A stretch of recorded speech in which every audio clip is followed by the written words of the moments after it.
Boa tarde a todos que estão aqui com a gente. Obrigado pela presença. Eu sou Rodrigo Antônio, atual presidente executivo da APAN. Enfim, muito feliz da gente chegar aqui, então, juntamente com a Karine Martins, conselheira da região Sul, enfim, representando todo o conselho presencialmente. Mas, enfim, a gente queria agradecer a presença de vocês, agradecer esse momento. Estamos no momento de finalização do FIAMB, de fechamento da agenda das nossas atividades da APAN, tanto das nossas atividades formativas, quanto dos nossos encontros presenciais, e no momento de uma revisão da agenda e revisão das nossas atividades desenvolvidas ao longo desse ano, mas também ao longo desse mandato. A gente chega no fim desse mandato em que passamos por um processo de fortalecimento das atividades da associação e num lugar de celebração também do que a gente conseguiu construir, né?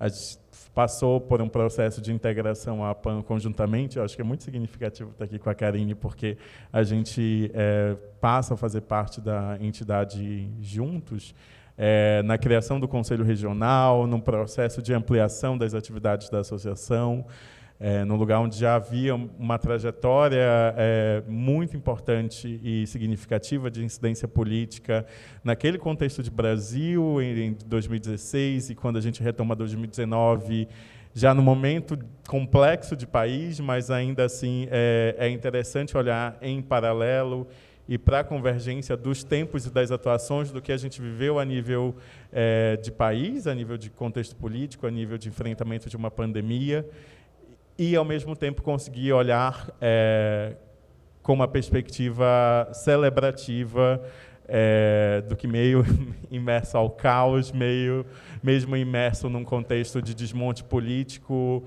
principalmente da construção de um fortalecimento das políticas culturais e das políticas audiovisuais no Brasil, o que a gente conseguiu construir enquanto uma entidade do audiovisual no Brasil, principalmente enquanto uma entidade de representação de profissionais e de artistas e de pensadores pretos deste país. É nesse contexto que a gente cria as nossas plataformas, é nesse momento em que a gente faz a ampliação do seminário para a criação de um festival internacional. A gente tem 10 dias a construção do terceiro FIAMB, o nosso primeiro FIAMB presencial.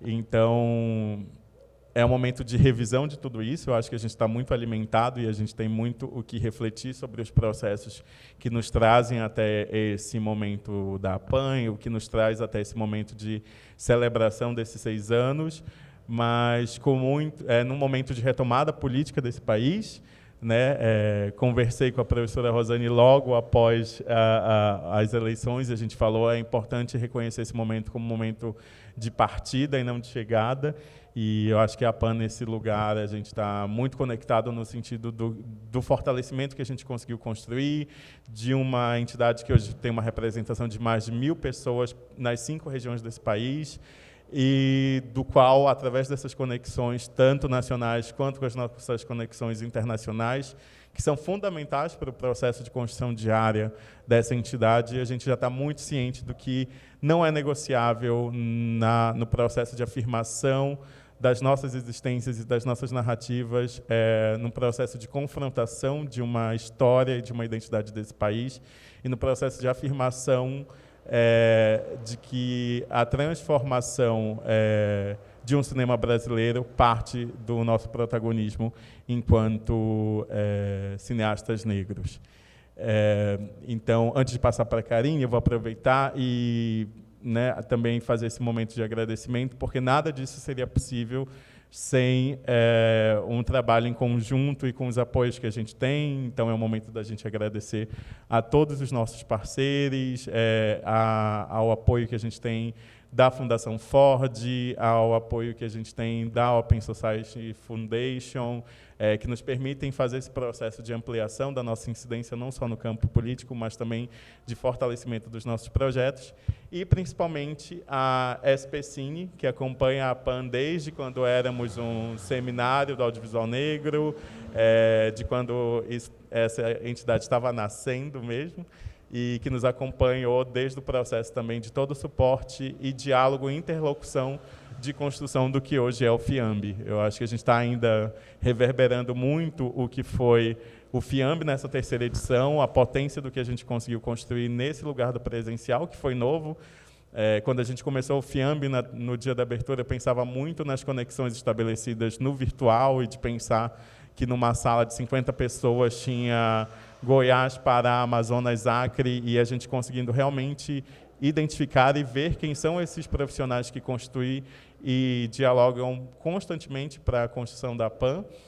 Mas, nesse encontro do presencial, também esses diálogos foram muito potentes e foram ampliados. Eu acho que só o fato da gente estar aqui com essa atividade de celebração dos 6 anos, sendo recebidos na Uniafro também é muito significativo, de um lugar de retorno e da afirmação de que, por mais que sejamos uma entidade focada no debate do audiovisual, a PAN é movimento negro. E a gente, nessa terceira edição, construiu isso juntamente com a Uniafro, com o Guelé 10, com as conexões que a gente estabeleceu com a África do Sul e Colômbia nesse ano. Então, é muito importante os passos que vêm sendo dados, e eu acho que a gente está muito mais apropriado desse caminho, né, de ter uma lucidez do que está sendo construído, e, a partir do que a gente conversava hoje, também uma lucidez da história presente do que a PAN vem fazendo. Então, partilhando isso aqui com vocês, com quem nos acompanha, isso é de ser celebrado, meio com a consciência de tantos desafios e lutas que nos enfrentam daqui para frente. E representando esses parceiros, eu queria chamar a Liara Oliveira, representando a SPCine, e como associada também, né? Boa tarde, gente. Prazer estar aqui com vocês hoje. Realmente é um prazer imenso, né? Porque eu sou associada da PAN, estive ligada à PAN, né, assim, intrinsecamente durante bastante tempo. Hoje estou um pouquinho mais afastada, mas estou aqui hoje representando a SPCine. E, para a gente conseguir manter, enquanto SPCine, eu acho, manter essa conexão, né, com o FIAMB é muito importante, porque é o que a gente entende, o que a gente acredita também, enquanto SPCine, do fomento ao audiovisual diverso. Então, desde que chegamos na SPCine, estamos fazendo um trabalho de tentar tornar todas as ações da SPCine, que é a agência pública, né, do município de São Paulo para o fomento ao audiovisual, fazer com que todas as nossas ações sejam o mais diversas possível, né. Era um trabalho que já estava sendo feito, mas a gente intensificou e ampliou isso, então, para a gente é muito importante. E, para mim, também é muito especial estar aqui hoje com Rosane Borges, que é uma querida, que eu acompanho. Para mim, é uma grande referência de intelectual negra. Abriu muito a minha cabeça, né, assim, sempre escutando a fala, lendo a escrita, né, as indicações, as referências todas que a Rosane traz. Então, eu acho que é um momento de celebração e é um momento em que a gente vai compartilhar e aprender muito. Então, acho que é uma oportunidade incrível. É isso que o Formação SPCine Convida propõe, que é esse projeto que a gente tem de parcerias com os eventos que a SPCine patrocina. Então, Formação SPCine, a gente sempre faz, né, uma atuação conjunta com o evento ou com o projeto que está sendo patrocinado. E aí a gente está conseguindo também, dentro desse projeto que a gente iniciou, eu acho que dá vazão a uma outra forma de pensar. Então, outras estratégias de pensamento, outras referências, outros intelectuais. E eu acho que a gente precisa muito disso no nosso audiovisual. Então, espero que todos aproveitem e que seja muito frutífero para todos nós. Obrigado, meu bem. E agradecer, né, nominalmente a toda a equipe da SPCine. Enfim, todas as pessoas que dialogam com a gente são muito importantes no lugar desse suporte. Marina, Liara, Bárbara, Marcelo, Camila, Mariana, Viviane Ferreira, enfim, não só a possibilidade de um suporte, mas uma possibilidade de troca e construção conjunta muito importante para a gente. E aí eu queria passar para a Karine também, enquanto representante do Conselho da PAN, e no lugar desse momento também de transição interna que a gente vive. Então, nesse lugar de construção de 6 anos e de 3 anos de trajetória em que a gente tem os conselhos, Karine completa esses 3 anos como conselheira, hoje como uma das diretoras artísticas do FIAMB, e é um lugar também importante de historicizar essa caminhada construída juntos. É uma caminhada e uma saída também, né? Boa tarde, todo mundo que está aqui e quem vai assistir depois. Contextualizar também o FIAMB dentro desses 3 anos de processo é muita coisa, porque o FIAMB ele nasce de uma escuta desse segundo momento da PAN, enquanto uma entidade começa a entender diversas demandas dentro de um audiovisual negro. Então, entendendo essas complexidades regionais, a gente se une muito a partir desse lugar, né, de entender quais eram as demandas norte, quais eram as demandas sul. No momento, eu estava no sul. E o primeiro FIAMB ele se materializa a partir dessas escutas. E a partir do que a gente estava conseguindo construir enquanto um primeiro momento, até mesmo da gente enquanto conselheiros, né? O que era, naquele momento, estar como conselheiro, conselheira da PAN, de uma entidade tão grande e de uma entidade que estava crescendo. Logo depois, a gente vê um outro processo também, que são essas extensões dos projetos. E aí, olhando agora, realmente é muita coisa vivida, né, nesses 3 anos, nesse novo ciclo. Liara também estava nesse momento. E até esse diálogo entre a PAN, FIAMB e a SPCine, acho que é fruto desse lugar também, né, de entender quais eram as negociações e quais são os processos que ainda permanecem. Eu estou me desligando do conselho, né, mas ainda permanecendo enquanto a PAN. Já falei, não abandonem minha mão, não vou abandonar a mão de vocês. Mas pensando, é muito importante também pensar essa construção da minha saída também como um lugar que eu construí junto à PAN. Saio por conta de uma pesquisa que precisa de um cuidado maior agora, de uma pesquisa de doutorado, que se inicia no FIAMB, no primeiro FIAMB, em que a gente, coletando esses processos de escuta, entendendo a ideia de mercado e uma ideia de regionalidade. E, num segundo momento do FIAMB, estendendo esse conceito, mas focando numa ideia de presença e uma disputa imaginária.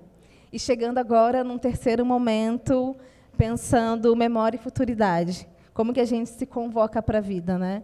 E é muito singular também perceber como as construções dos conceitos do FIAMB foram se dando a partir das nossas conversas internas, das nossas conversas enquanto profissionais do audiovisual negro, aonde a gente conseguia perceber uma certa armadilha dentro dessa nova configuração de uma diversidade, de uma pluralidade dentro do audiovisual brasileiro, e aonde a gente conseguia, de fato, construir as nossas demandas, né?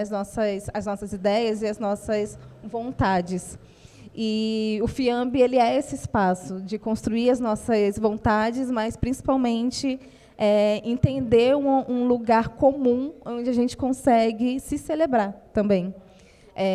No final do FIAMB, a gente falou muito sobre uma produção de encantamento, e essa produção de encantamento ela está recorrendo todos os espaços em que o audiovisual negro se encontra presente, né? Eu acho que esse momento aqui é uma produção de encantamento. Então, quero agradecer a todo mundo que está aqui hoje, numa quinta-feira à tarde. Em dezembro, todo mundo já caminhando para umas férias, produzindo esse encantamento junto com Rosane, junto com a APAN, porque esse espaço de escuta também a gente acaba produzindo e se celebrando, tendo um momento de afago, né? A gente, pelo menos, pode dizer isso, né? Acho que é isso. Obrigada. Obrigado, meu bem. E aí, só para fechar, senão a gente fica falando muito, a gente coloca aqui esse lugar do FIAMB como esse lugar da agenda, realmente, uma agenda fundamental, tanto de revisão do que a gente conseguiu construir, do que a gente vivenciou enquanto uma entidade que lida com diferentes representações e diálogos de reflexão sobre esse momento do audiovisual brasileiro, mas principalmente desse momento do audiovisual negro brasileiro, e já também de cara a uma agenda do que a gente vai enfrentar ou do que a gente pretende construir daqui para frente.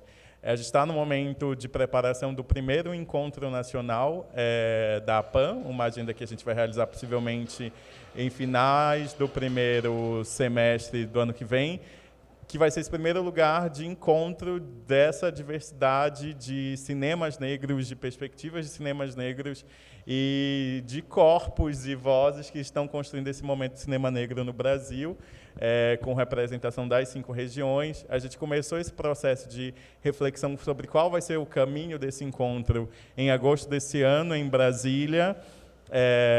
E Rosane Borges estava lá com a gente, né? Então a gente está aqui diante de um ícone, e melhor de tudo, um ícone acessível. Se acessível não é ícone. Então é muito bom a gente poder. A gente pensou nesse diálogo com ela, né? Porque eu particularmente a vejo como um farol de uma reflexão sobre intelectualidade negra, enfim, sobre tudo que ela representa. E a gente começou esse diálogo em conjunto lá com um grupo de conselheiros da APAN, com pessoas que constroem a APAN mais internamente. Então, nada melhor do que encerrar a agenda da APAN também compartilhando isso de maneira mais ampla do que foram esses diálogos iniciados desde agosto desse ano e que a gente pretende ampliar a partir do Encontro Nacional. Então, agradecer a Rosane e, enfim, iniciar, de fato. Obrigada, professora, pela presença e por construir isso junto com a gente.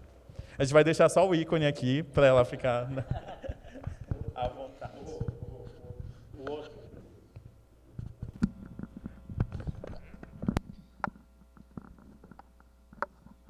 Então, gente, que alegria, né? Eu estava brincando, ó, é ícone acessível. Então, eu fico com a segunda parte, a acessibilidade.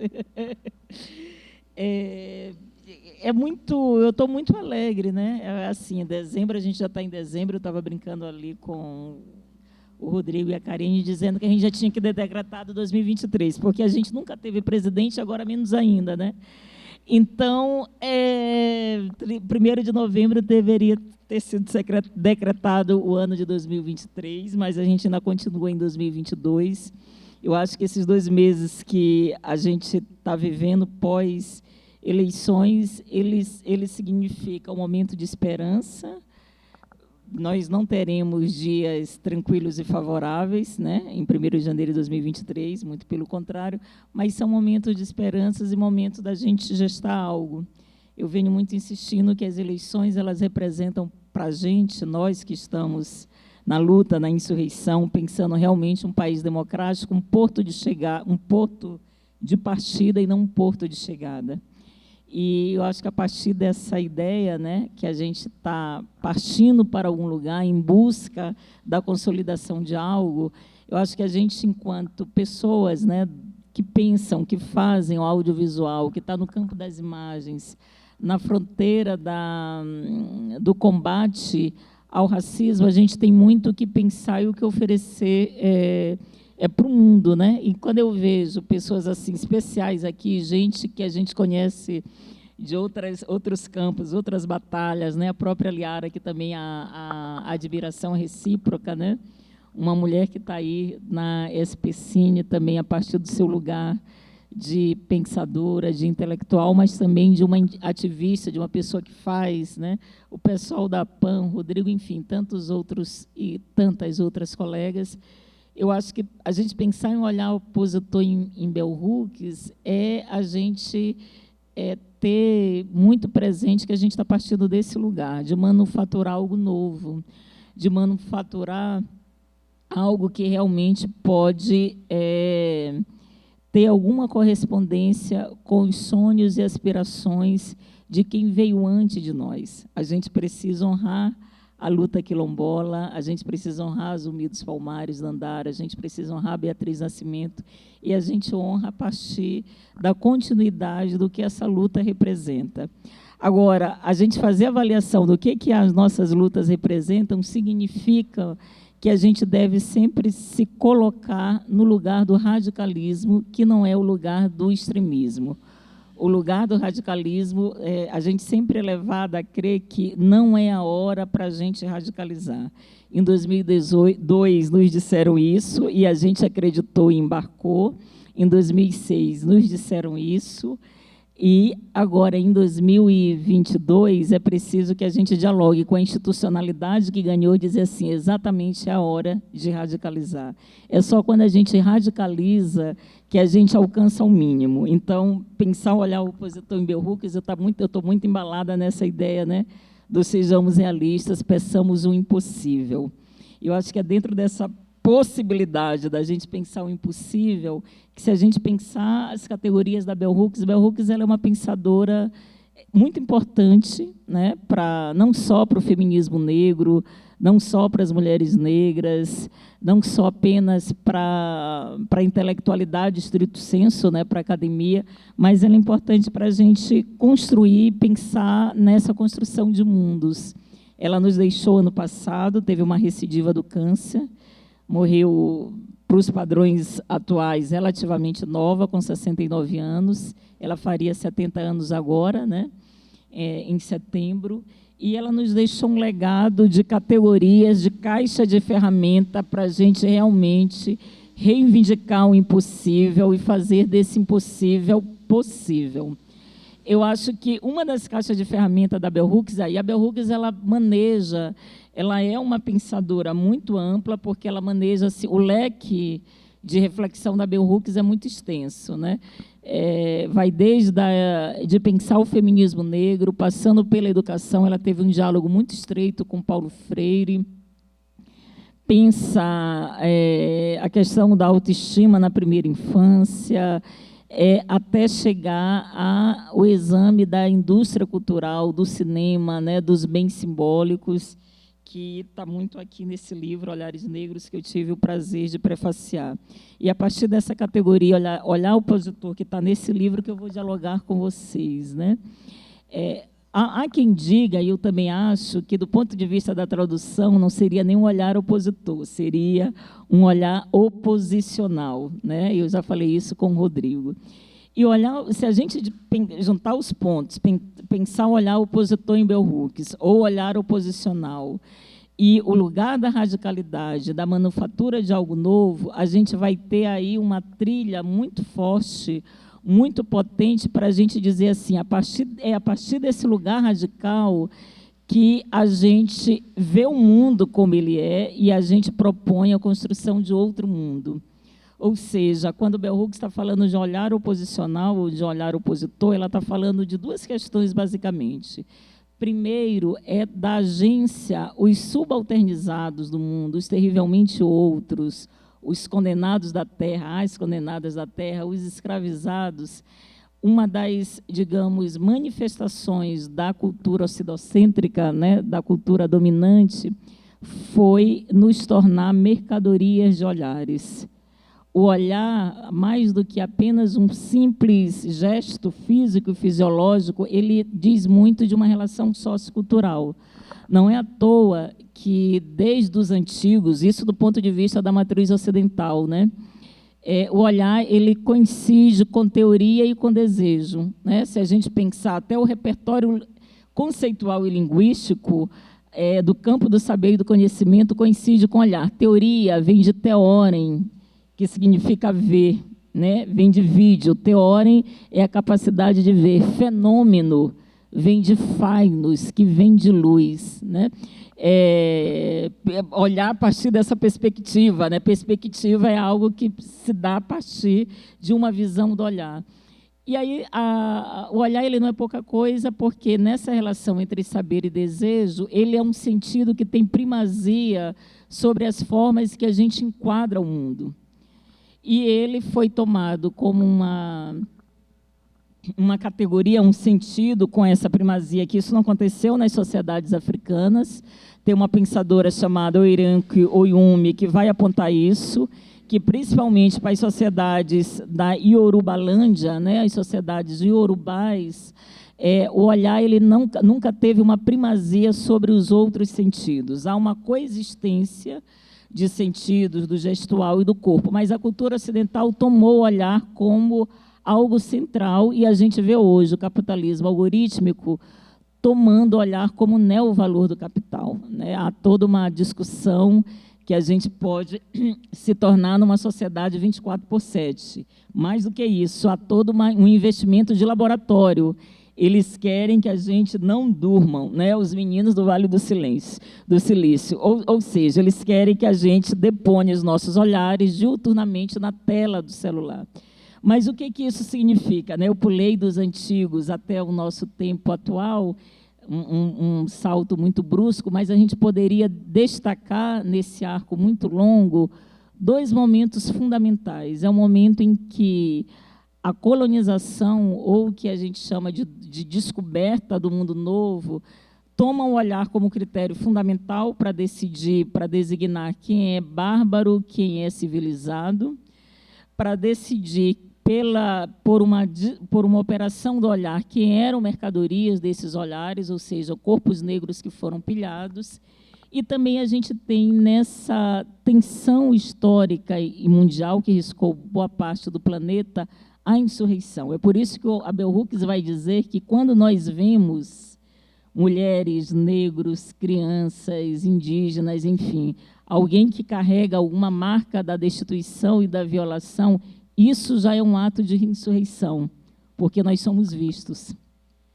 O ver ele não é qualquer coisa, tanto que, durante a escravidão, o escravizado que olhava frontalmente para a sua senhora, ele podia pagar com a própria vida, porque o olhar frontal ele nos coloca numa posição topológica equitativa. Devolver o olhar significa dizer que você está num processo de sujeito com sujeito, de sujeita com sujeita e não de sujeito com objeto. O objeto ele é visto.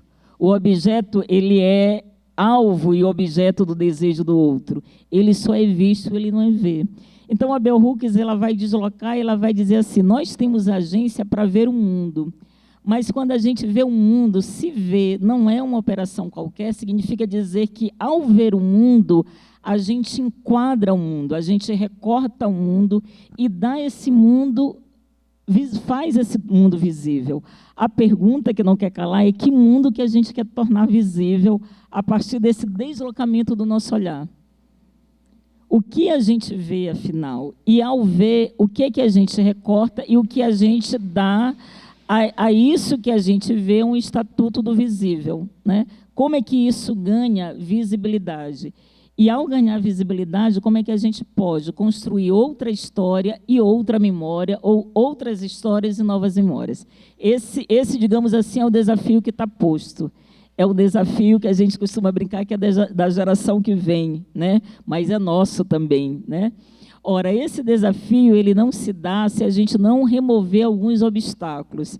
Eu acho que o principal obstáculo nosso, dos mais jovens e dos tão não mais jovens assim, é como é que a gente possibilita e favorece a construção de outras subjetividades. Como é que a gente pode manter o nosso estranhamento? A gente não constrói um olhar oposicional se a gente não preserva o nosso estranhamento. Tem o Walter Benjamin, que é um autor que eu gosto muito, ele diz o seguinte, que o capitalismo ele coloniza tudo, ele só não coloniza aquilo que a gente tem de mais estranho. O capitalismo ele coloniza tudo, gente, até a nossa luta, até a nossa reivindicação. Ou ele coloniza, ele torna commodity, ou ele espetaculariza, né? Ele desidrata tudo, tudo vira o objeto do olhar, né, para o capitalismo. E aí eu acho que o primeiro obstáculo que a gente tem, já que a gente está pensando em construir memória e história a partir de um acervo audiovisual, é como é que a gente mantém a nossa estranheza. E manter a estranheza significa dizer que a gente deve dialogar com esse mundo marcado por imagens, com rede social, dizendo: meninos do Vale do Silício, eu vou até a página 6 com vocês. O problema é que a gente não vai só até a página 6, a gente entrega tudo.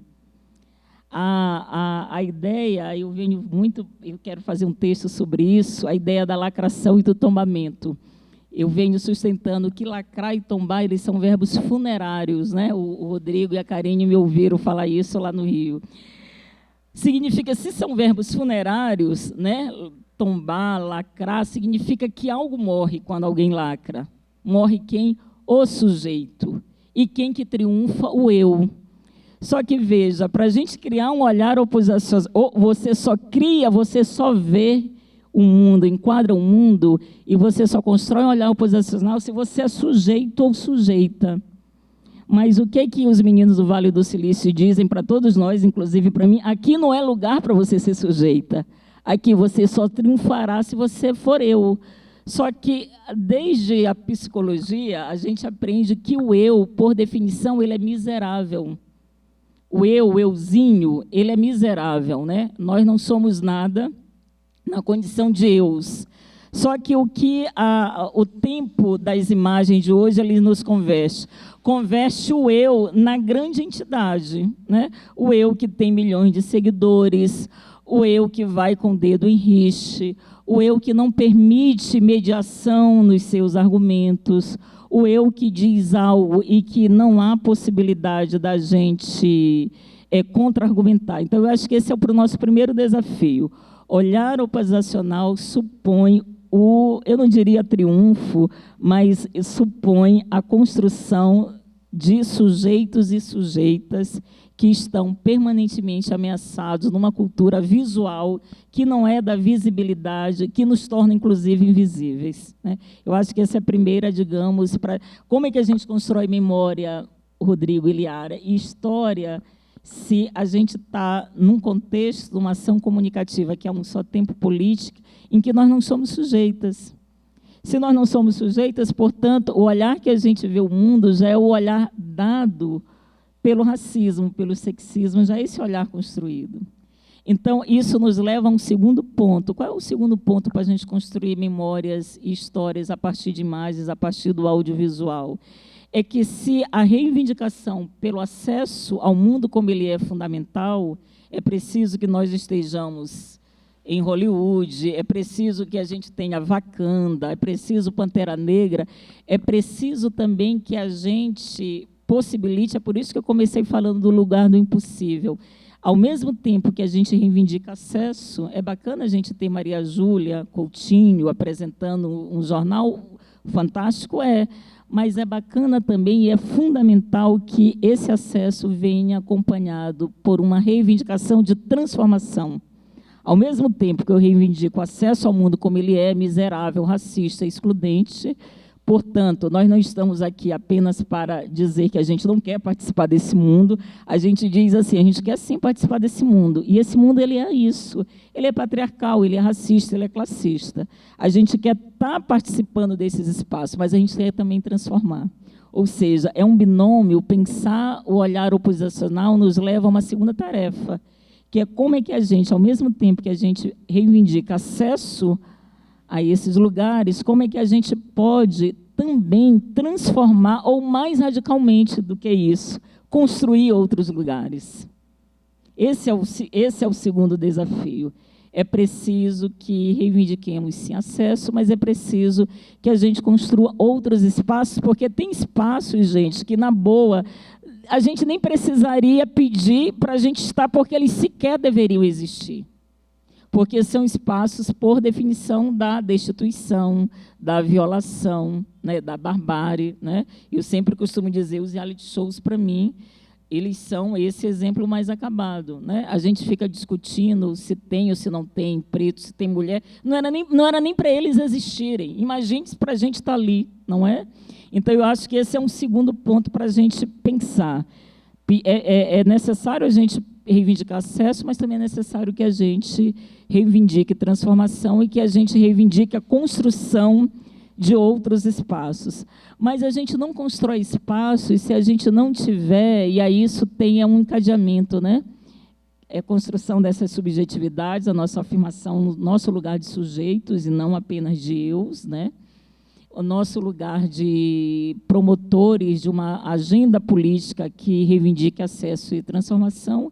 E o terceiro ponto é a reivindicação de que esses novos espaços eles não se darão se previamente ou concomitantemente a gente não construir repositório de imagens capazes de suportar memórias. Aí vocês podem dizer, mas isso a gente já tem, Rosane. Claro que a gente já tem, a gente não vai começar do zero. Dizer que a gente precisa construir novos ou outros espaços não é flertar com a tábula rasa nem com o grau zero. É dizer que aquilo que já existe é preciso que a gente exerça o papel de arqueólogas. A gente tem vários princípios africanos, né, da cosmopercepção africana.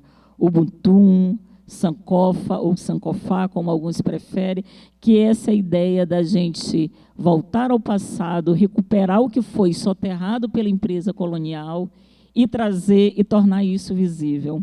Porque não se trata necessariamente do novo, da gente inventar o que não existe. Basta, às vezes, um gesto de apenas a gente escavar aquilo que foi soterrado. É por isso que cinema é importante para a gente, é por isso que literatura é importante. É por isso que a UNEAFRO ela é importante, não só porque ela forma meninos para entrar nas universidades, é porque a UNEAFRO também ela constrói uma memória de que lugar de educação que a gente pode formar jovens para entrar nas universidades e também para serem cidadãos. É por isso que determinados podcasts são importantes. Ou seja, nesse processo da gente construir novos espaços, e aí eu traria aqui uma outra pensadora, Alice Walker, que eu gosto muito, ela tem um livro belíssimo, chamado Em Busca do Jardim das Nossas Mães, que eu esqueci de trazer, e eu também tive a honra de fazer o pós-fácil desse livro, que a Alice Walker ela vai dizer o seguinte, o nome do livro já é muito sugestivo, né?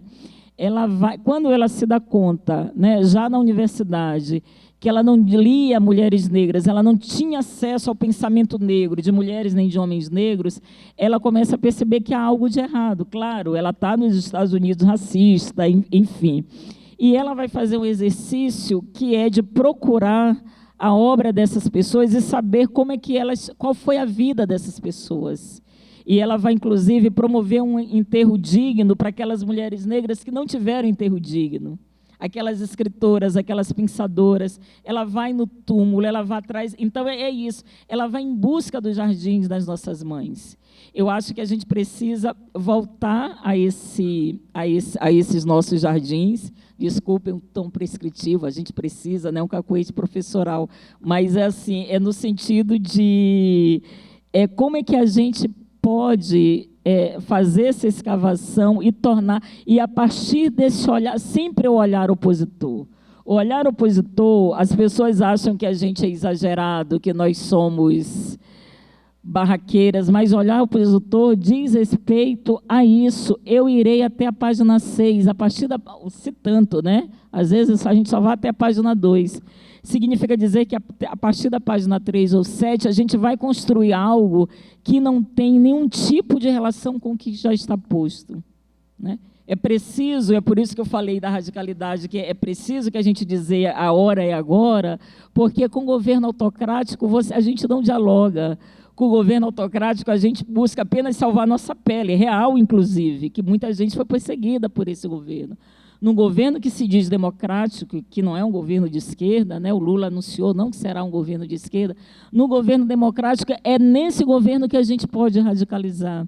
É com essa institucionalidade que a gente tem que dizer o seguinte, não é possível mais ainda que, pelo andar da carruagem, o velho virá, não é travestido de novo. Mas nós temos que ser a voz, o grilo falante, e dizer assim: não admitimos, ainda que nossa voz não seja ouvida, mas a gente continuará, a gente terá que fazer essa lição de casa, de maneira dolorosa, né? E aí eu acho que pensar esse outro espaço é também pensar que, ao mesmo tempo que a gente pode dialogar, seja com a institucionalidade, a gente está falando de governo, Lula e etc., mas dialogar com outros espaços, a gente pode criar ambientes seguros para dizer assim: eu dialogo, eu reivindico acesso, eu quero ministra, eu quero CEO nas empresas privadas, mas eu vou construindo um espaço que não é segregado. O quilombo, muita gente acha que o espírito quilombola é um espírito de segregação, né? Não é segregacionista. O aquilombamento é uma outra coisa. É você construir um espaço seguro para você fabular e realizar mundos outros, não é? Eu acho que esse processo nosso de escavação diz muito disso. Como é que a gente pode construir memória, história, sabendo que a gente tem um patrimônio amplo, que foi, pelo menos tentaram asfixiar, tentaram soterrar, e como é que a gente dá visibilidade a isso, muito mais do que visualidade, né?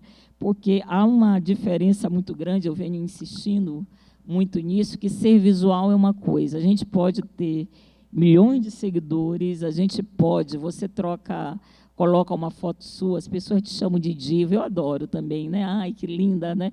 Você vai dormir ali feliz, mas isso não nos torna visíveis. A visibilidade, ela diz respeito que a sua presença, ela afeta o mundo. A minha presença, ela deve... Isso é que é ser visível. Desde George Berkeley, que dizia que ser visível é existir, ou existir é ser visível, significa dizer que a visibilidade tem a ver com as nossas existências. E existir não é só estar no mundo, existir é afetar o mundo. Então, eu acho que a gente tem esse desafio de pensar essa construção dos outros espaços, falando que as nossas existências, elas devem importar. E elas devem importar não porque nós somos seres especiais, porque nós somos pessoas humanas e a gente vem disputando esse estatuto de humanidade desde que fomos sequestrados, né, como mão de obra nas Américas, né, em tantos outros lugares do mundo. Então, eu acho que, e já seguindo para a gente estabelecer um diálogo, né, eu vou ler um trecho da Bell Hooks, quando ela fala do olhar opositor, oposicional. Existem espaços de agência para pessoas negras onde podemos, ao mesmo tempo, interrogar o olhar do outro e também olhar de volta, um para o outro, dando nome ao que vemos. O olhar tem sido e permanece globalmente um lugar de resistência para o povo negro colonizado. Subordinados nas relações de poder, aprendem pela experiência que existe um olhar crítico, aquele que olha para registrar, aquele que é opositor. Na luta pela resistência, o poder do dominado de afirmar uma agência, ao reivindicar e cultivar a consciência, politiza as relações de olhar. A pessoa aprende a olhar, de certo modo, como forma de resistência. E aí eu acho, tem uma frase muito bonita, a Lélia Gonzalez, ela vai trabalhar muito nessa perspectiva, né, de que como nós nos tornamos proficientes sobre o mundo, né? As mulheres negras, elas tiveram uma proficiência de entender o mundo. Mas por que nós tivemos essa proficiência de entender o mundo? Não é necessariamente porque nós somos as mais inteligentes, as tais. Até acho que algumas de nós são isso mesmo, entendeu? As iluminadas, assim, ó, estão ali no Olimpo. Mas não é necessariamente por essa condição. Nós temos a proficiência de olhar o mundo e de compreender o mundo, porque nós, desde sempre, fomos colocadas no lugar da resistência pelo pior crime da humanidade. E, ao sermos colocadas nesse lugar da resistência, a Lélia vai dizer que nós soubemos muito, fomos forjadas no aprendizado de economia. O Edson Cardoso costuma dizer assim, que era preciso fazer um inventário no Brasil, como as famílias negras viveram no 14 de maio.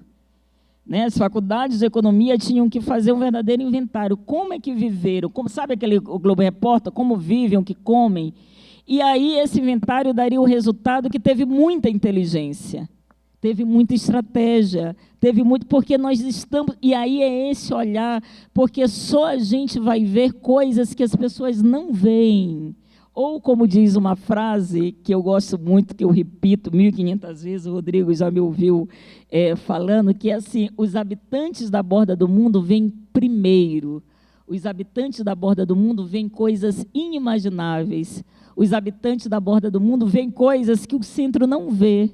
Os habitantes da borda do mundo veem as catástrofes correndo nas beiradas, simplesmente porque são habitantes da borda. Quem é da borda, gente, tem um olhar oposicional sempre ali.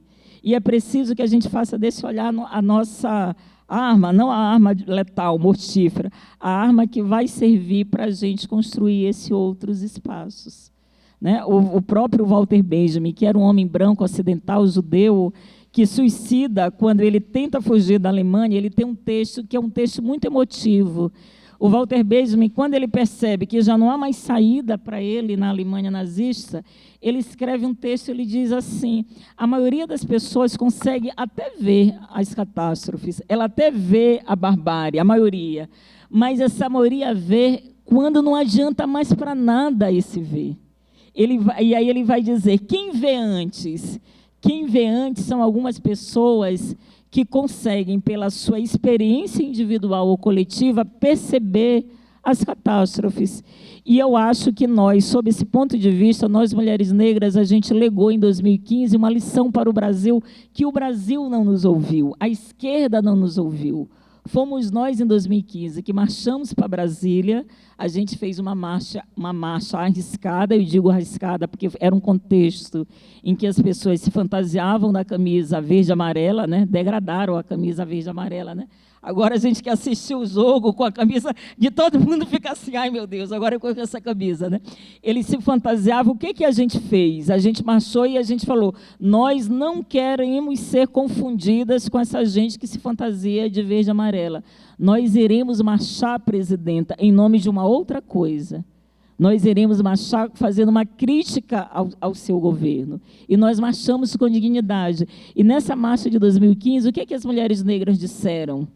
Que, se não houvesse uma mudança de rota, o próprio governo estaria em risco. A gente anteviu ali a tragédia que foi 2016. Só que foi naquele mesmo ano de 2015, enquanto nós marchávamos, em dezembro de 2015, a equipe da presidenta da República fez a seguinte avaliação: imagina, você não vai sofrer impeachment, você vai ter pautas bombas, você não será mais presidenta, não vão deixar você governar, não vai ser presidenta do ponto de vista da prática, mas não terá impeachment, você terminará o seu mandato. Ou seja, entre os dois diagnósticos, quem acertou fomos nós. Nós acertamos porque, repito, somos as mais inteligentes? Somos também, mas é porque nós fomos e somos fenômenos de evidência, porque a gente enxerga o que o centro não enxerga. A periferia enxerga o que Vila Madalena não enxerga, e eles não enxergarão. Não enxergará Perdizes, não enxergará Moema, mas certamente enxergará Itaim Paulista, Guaianás, enxergará. Só que quando a gente enxerga, a gente consegue, por nós estarmos na borda, a gente enxerga o todo. E ao enxergar o todo, a gente propõe mudanças para o todo. O olhar opositor, é por isso que ele se faz de sujeitos. Se ele se faz de sujeitos, ele pensa a coletividade. O olhar opositor não é um olhar do eu, ensimismado das redes sociais. É um olhar de um sujeito coletivo que, ao perceber as catástrofes, propõe algo que não é apenas, não diz respeito à transformação dele. O que nós entregamos em 2015 em Brasília não foi uma lista para as mulheres negras, foi um projeto de país. Portanto, aprendamos com que esses olhares opositores ou oposicionais vêm propondo, vêm fazendo, vêm realizando, a partir de categorias como de Bell Hooks, e volto como eu comecei. Sejamos realistas, peçamos o impossível. A gente tem moral e tem bagagem para pedir o impossível, acreditem.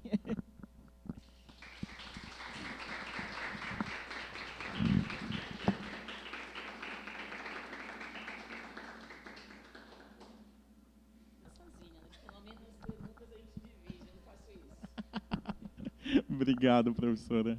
Nossa, é sempre move muito lhe escutar. E que bom poder ter essa troca. Eu vou aproveitar e abrir para perguntas, enfim, também. Enfim, tenho perguntas, mas acho que a gente está nesse espaço para... Karine.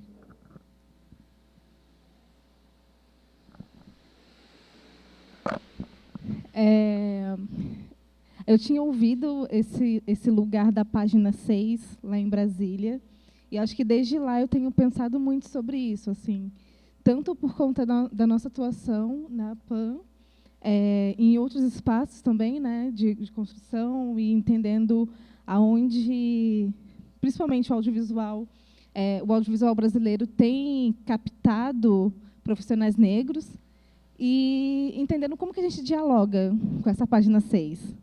Porque, ao mesmo tempo que a gente precisa, que a gente está nessa disputa de construir um novo imaginário, a gente precisa dialogar.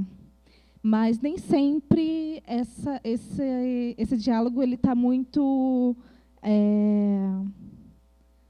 costurado. Onde essas páginas... A gente não consegue ver a numeração das páginas, por exemplo.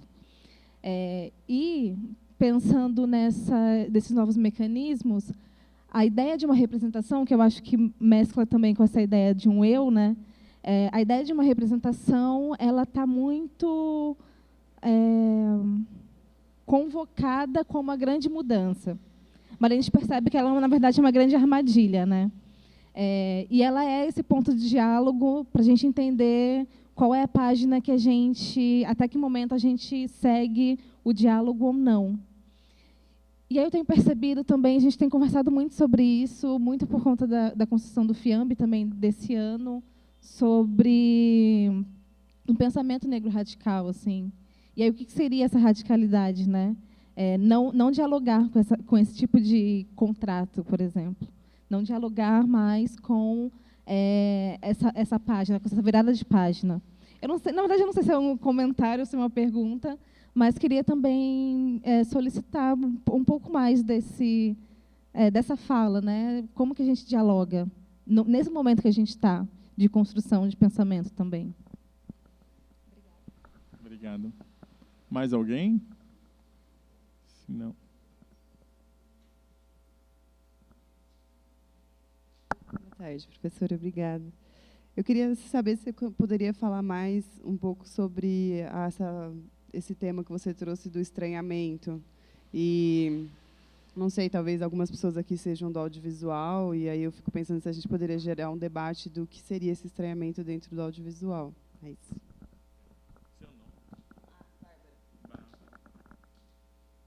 É tudo pergunta que vale $1 milhão, né? A gente provoca, né? Arca com as consequências. Natasha, né? Eu acho, Natasha, não há uma fórmula pronta. Eu acho que o que há primeiro a gente tem que diagnosticar que, de certa forma, nós cedemos para o neoliberalismo. E o neoliberalismo nos torna em você SA, né? Você se torna empresa de você mesma, né? Não é à toa que tem coach para tudo hoje, para arrumar gaveta de calcinha, tudo, porque você não pode errar. Você tem que ser um sujeito com metas, e essas metas parece que elas são estabelecidas como se fosse um caminho que não tivesse tortuosidade. Mas a nossa vida não é assim, a vida não é um passeio, tem acidentes, né? Tem fracassos. Eu acho que, como você diz, né, como é que a gente pode fazer frente, né? Esse eu. Eu acho que, primeiro, é assim... do ponto de vista do acesso, pensando nessa ideia que eu trouxe, né, do acesso, a gente vai ter que ceder mesmo, né? Eu estou falando nós, pessoas negras, é assim que faz cinema, é assim, tem que fazer, tem que mandar o edital, tem que não sei o quê. Você tem que... É assim que o mundo é, né? Não estou nem propondo aqui uma radicalidade que a gente não vá participar desse mundo, porque eu acho que o mundo já foi tão cruel com a gente que eu acho que participar desse mundo é ok. Agora, eu acho, como é que a gente freia esse eu miserável, que é muito grande nas redes sociais, ele é miserável, mas ele é grandão, né? Ele é poderoso nas redes sociais, ele lacra, ele é isso, lacra, tomba, diva. eu acho que a gente só freia esse eu quando a gente tem a consciência, ainda que falha, precária, de que realmente esse eu ele é miserável, eu só serei com o outro, né? Ser com, eu só serei sujeito. E aí você assumir a sua condição de sujeita é você saber que você é precária, que você tem limitações, né? Que você não sabe tudo. Ah, legal que a coleguinha só coloca no Instagram coisas que está bem, que não sei o quê. Porque se ela está colocando muita coisa que ela está bem, porque no fundo ela não está. Porque a gente não está bem sempre. A gente não é rico sempre. Quer dizer, a gente nunca é rico, né? Quando a gente é só nas redes sociais, a gente não é rico coisa nenhuma, né? Mas eu acho que essa confrontação se dá numa escala que é macro, que é global, que é estrutural, mas também em espaços como esse que a gente está hoje, entendeu? Como é que eu falo para minha sobrinha, tem uma sobrinha que às vezes ela me ajuda, está muito tempo fora das redes sociais, vai lá, coloca um post. E aí ela fala assim, tia, a senhora já era para ter uns 200 mil seguidores. Aí ela me diz as dicas para eu ter 200 mil seguidores. Eu falei, não, eu acho que eu já tenho muito para o que eu entrego. Eu tenho mais de 20 mil seguidores, minha conta é certificada. Eu falei, se for para eu fazer essas palhaçadas, eu não vou chegar a 200 mil seguidores, né? Então, tem coisas que, assim, eu acho que eu já cedo muito. E minha sobrinha acha que eu não cedo nada. Eu falei, não, mas eu já cedo muito. Não, porque tem que fazer isso de manhã. Eu falei, não, eu tenho que ler, eu tenho que estudar. Mas, veja, se você não tiver um mínimo de freio, você vai ter que realmente ceder, porque você acha que você está invisível, porque parece que você não está lá. E as pessoas te cobram. Então, é um ciclo terrível, porque se você está muito tempo fora, uma semana, nossa, está muito tempo sem postar, e parece que a sua vida não está... E é um momento em que a gente está mais ativo, né? Inclusive, porque a gente está tão sem tempo, mas aí as pessoas acham que você está invisível, que você está numa inércia. Eu acho, Natasha, que essa combinação. Primeiro, a gente pensar que o eu sozinho, isso do ponto de vista da ação política, né? E dos arranjos individuais também ele não é grandes coisas, né? Ele também continua sendo uma pessoa miserável.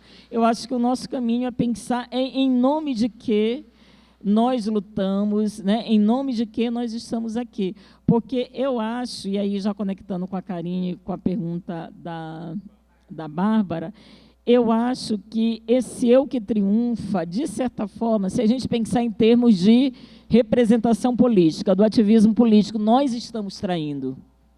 Não foi para isso que os quilombolas morreram. Eles não morreram para a gente fazer publi de tênis. Eu não estou negando, eu posso, se eu tiver dinheiro, comprar uma bolsa cara. Eu não nego. Eu acho bacana. Poxa, que legal, né? Aquela preta comprou. Mas eu não posso fazer da bolsa cara uma plataforma política do feminismo negro. Não foi para isso que elas existiram.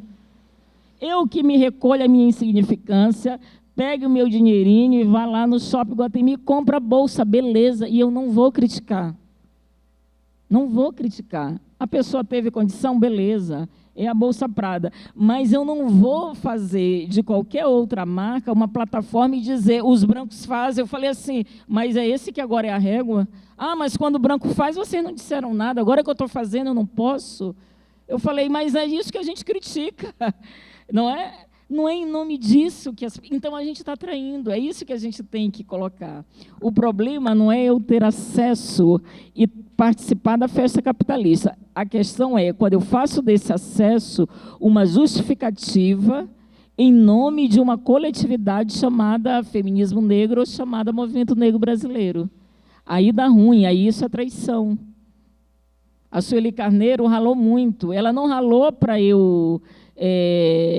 fazer uma propaganda da Arezzo e falar assim, mulher negra merece. Claro que mulher negra merece, mas não é para isso, entendeu? Não foi para isso, não é isso que você faça disso uma busca individual, mas não coloque na conta coletiva, jamais. Então, eu acho que o eu, como a gente é levada a coincidir, muita gente fala assim para mim, quando eu dou palestra em empresa, né? Empresa gosta dessas expressões, você é uma voz inspiradora. Olha, quando tem umas coisas que está muito comum em mundo corporativo, a gente tem que abandonar. Empatia. Eu já abandonei muito tempo. Você vai em empresa privada, a gente tem que ter empatia. Eu falei, ih, já deu defeito. Eu vou usar outro termo. Se elas estão usando aqui, é que o negócio já degringolou. Voz inspiradora já degringolou. Eu falei, não, gente, a minha voz é transbordante, porque a minha voz inspiradora é a voz de todas que tiveram antes de mim. Porque quando eu me convenço que eu sou a voz inspiradora, eu sou a lacradora, eu sou a diva, entendeu? Mas eu não sou. A minha voz, ela é o que é, porque eu fui influenciada e eu fui atravessada por mulheres como Lélia, como Bell Hooks, como minha mãe. Percebe? Então, são várias vozes inspiradoras que estão aqui. A minha voz pode até ser transbordante, porque são tantas vozes que estão em mim que ela transborda. Então, aí, às vezes, a gente não se dá conta que são tudo signos do neoliberalismo. Voz inspiradora, não sei o quê, não sei o quê. Eu falei, empatia, né? Aí eu falei, a coisa a gente já tem que parar, né? A gente usava na militância e vem os caras... Entendeu? Porque colonizou. Não tem mais estranhamento, virou qualquer nota. E aí eu acho que a ideia do estranhamento, Bárbara, é exatamente isso. Não é que tem coisas que a gente tem recentemente agora, né? O caso lá do quiz do Show do Milhão. O que é aquilo? Ou seja, a ideia da experiência, eu estava conversando agora com os meninos, qual é a experiência que esse rapaz, este senhor fez de uma das maiores brutalidades da contemporânea, entendeu? A experiência não é o que me acontece, não é nem o que acontece com o outro. A experiência é o que eu faço com o que me acontece e o que acontece com o outro. A pergunta que não quer calar é o seguinte, qual é o legado da experiência da morte de George Floyd, gente? É o legado da commodity, é o legado do espetáculo, é o legado... Porque, de fato, se essa pergunta fosse com o povo judeu, não teria ido para o ar, porque o apresentador perguntaria, gente, mas o que é isso? Perguntar o que eles faziam antes de ir para a câmara de gás? Não pode, não é? Ninguém permitiria. Mas por que permite? Porque essa experiência que todo mundo assistiu planetariamente do George Floyd, ela nos atravessa como cortina de fumaça. E aí eu acho que o nosso estranhamento nos leva, primeiro, a dizer assim, isso o capitalismo não vai colonizar, isso eu não entrego para o mercado, isso, entendeu? Ainda que a gente pague um preço mais alto, o resto a gente entrega, entendeu? Ah, se eu tiver dinheiro, eu vou comprar minha bolsa Prada, eu vou viajar para a Disney, está tudo certo, mas tem coisas que você tem que dizer assim, isso não, Bárbara, isso eu não posso entregar. O negócio é isso. E aí não tem mais estranhamento. Se não tem mais estranhamento, significa dizer que tudo que você produz é passível de uma reprodução indistinta. Então, você fazer um filme denunciando o genocídio da juventude negra, ele pode ser visto e consumido como um filme simplesmente de entretenimento, porque você não tem mais... Não há mais parâmetro de diferenciação, porque tudo se presta à lógica do consumo, do espetáculo, não é? Então, é o estranhamento que faz a gente dizer para o capitalismo o seguinte, isso não, com isso vocês não podem brincar. Com isso, vocês não podem tornar mercadoria, tornar espetáculo. Isso não. Agora, a questão que não quer calar, que a dificuldade e é que a Karina diz, né? Esse pensamento radical negro. Como é que a gente pode, primeiro, saber quando a gente atravessou a fronteira? Às vezes tem uma coleguinha, um coleguinha que diz para a gente, né? Para que está feio. Mas, às vezes, não tem ninguém dizendo para que está feio. E mesmo que diga, a gente continua. Então, eu acho que tem uma questão que são os limites éticos.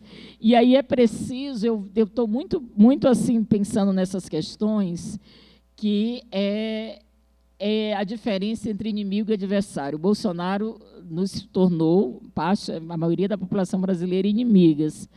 E a gente não quer travar uma luta política que a gente tem inimigas, mas é preciso que a gente construa não, né? Mas que a gente tenha muito presente que, há certos momentos da nossa luta política, que até quem a gente chama de irmão está em campo adversário. Não são nossos inimigos. O inimigo é racismo. Porque o inimigo você mata, você viola, você estupra, você autoriza todo e qualquer tipo de barbárie com o inimigo. Com o adversário, não. Então, eu acho que, no limite, Karine, quando não dá para a gente pactuar, dizer assim... se atravessou os limites da ética, é dizer assim, se atravessou, está no campo do adversário. Não é porque pensa diferente de mim, não é a briga da rede social. É uma questão de horizonte ético, é onde cada um de nós estamos nesse horizonte. Se atravessa, é o campo do adversário. O que significa dizer que é o campo do adversário? É dizer que, ainda que se você possa sentar com o seu adversário, você não vai comungar dos mesmos ideais dele. Mas você não vai torturar, você não vai dizer, a não ser que esse adversário ultrapasse todos os limites, aí sim ele se torna um inimigo. Alguns poucos de nós, né, o Camargo, na Fundação Palmares, é um inimigo da causa negra. Ele não é mais apenas um adversário. Ele está no campo da inimizade mesmo, né? E a gente não tem nenhum tipo de pudor em dizer isso. A maioria, eu acho que é o campo do adversário. E aí eu acho, mas ainda assim, a gente precisa compor com os nossos adversários, chamando a atenção de que páginas, sabe, como é que a gente pode ir? E aí tem que ser um exame crítico. Não é assim destituir a pessoa. É preciso que esse exame crítico seja feito, porque senão a gente também acha que está tudo certo, porque a gente não quer queimar a coleguinha na rede social, não sei o quê. E eu acho que também que a rede social não é nem um espaço para isso, porque fica aquela coisa estridente, né? Então, eu acho que o desafio, a pergunta de vocês tem a ver, e o desafio é exatamente esse. É o que a gente está fazendo assim, é pensar coletivamente, é tentar frear e barrar esse ideal neoliberal terrível, esse capitalismo chinfrim que nos faz né, empresa, você SA eterno, né, um empreendedorismo eterno, algo que leva a gente a achar que é realmente o eu, tem agência sobre sua vida, mas não tem. Nós só teremos se a gente for sujeitos e sujeitos da nossa história e de uma história coletiva que a gente quer participar, né?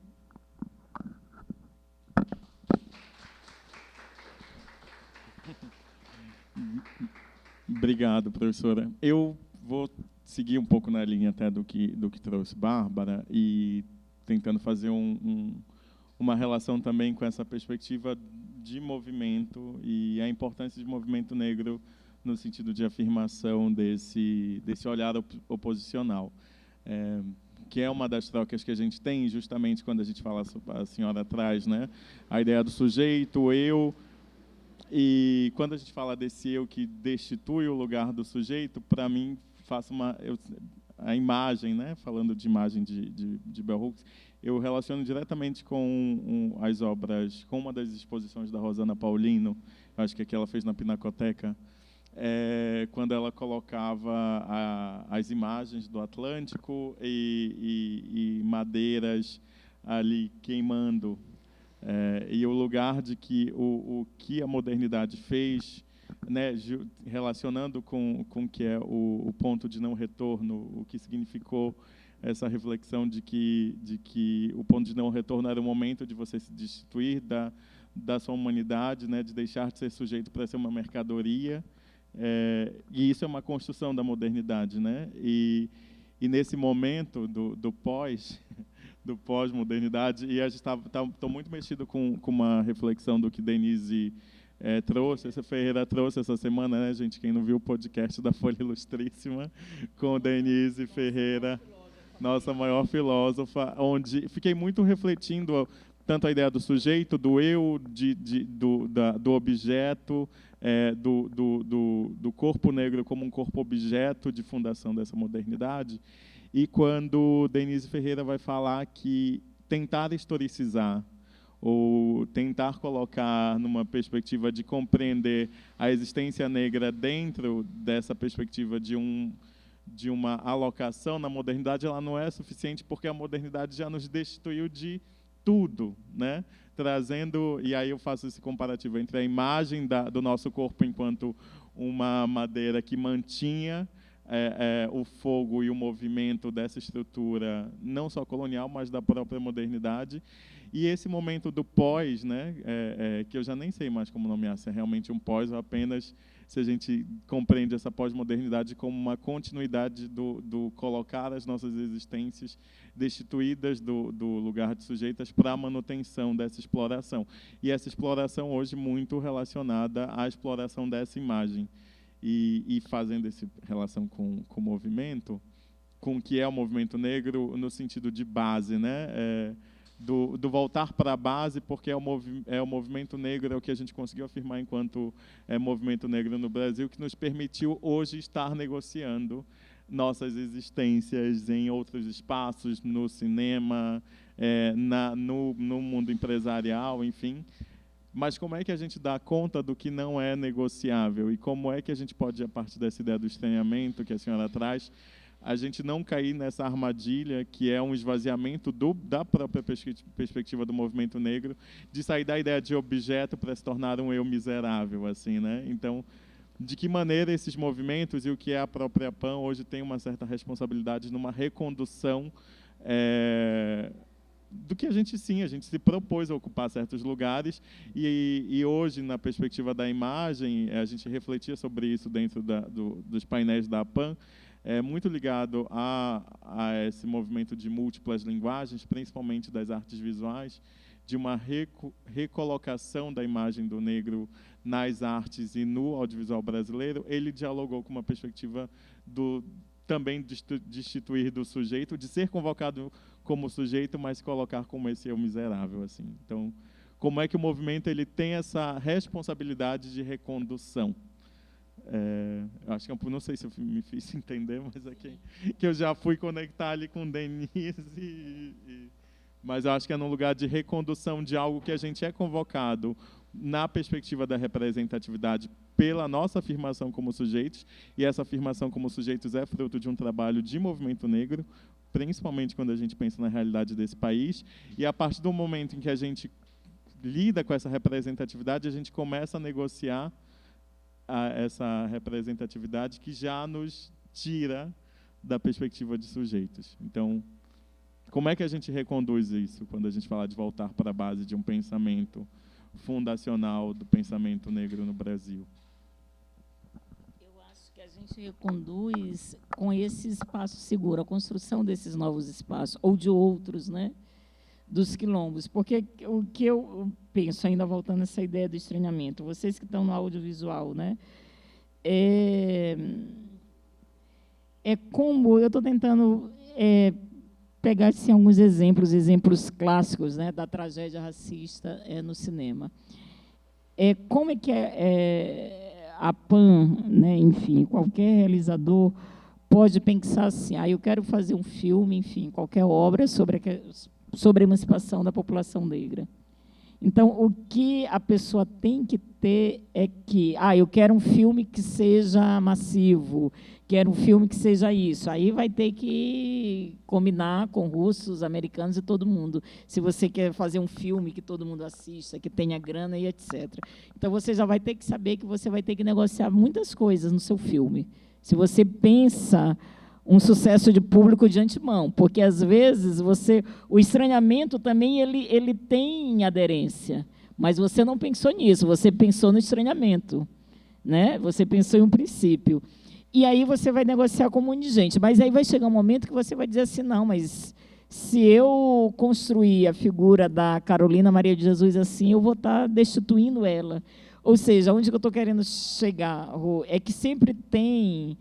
O estranhamento ele parte de um princípio. É um princípio que que é o ponto de não retorno. Se você atravessar aquilo ali, você vai trair o seu princípio, né? Você vai trair o seu princípio, né? Eu tenho uma ideia de fazer um filme que eu quero trazer a voz das mulheres negras. Aí tem mais homem branco falando no filme. Isso é uma traição. Você traiu o seu princípio. Não, mas é porque a produtora pediu. Não pode ter mais homem branco falando no filme que você quer dar voz. Eu estou dando exemplos assim muito simples, né?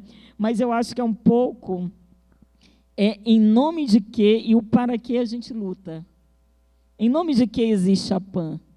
A PAN existe, é uma associação de profissionais de audiovisual negro para construir novos imaginários, para dar visibilidade para os profissionais negros, aí tudo que está em desacordo com o que faz, com o que dá sentido à existência da PAN, é traição. Sabe, traição nesse sentido, é um desajuste. Aí pode-se dizer, mas tá bom, a PAN abriu mão de seus princípios, ela vai ser isso. Está tudo certo. Desde que a PAN diga, não serei mais a PAN voltada para fazer isso, agora a gente vai fazer aquilo.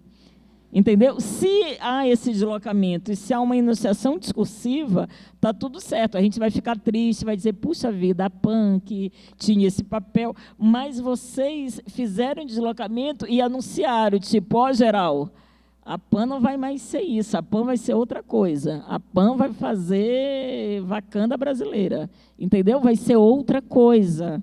Aí a gente pode dizer, então está certo. Agora, se a PAN continua dizendo, eu sou uma associação voltada para construir um outro imaginário, e tudo que a PAN entrega é o mesmo imaginário, tem algo que está dissonante.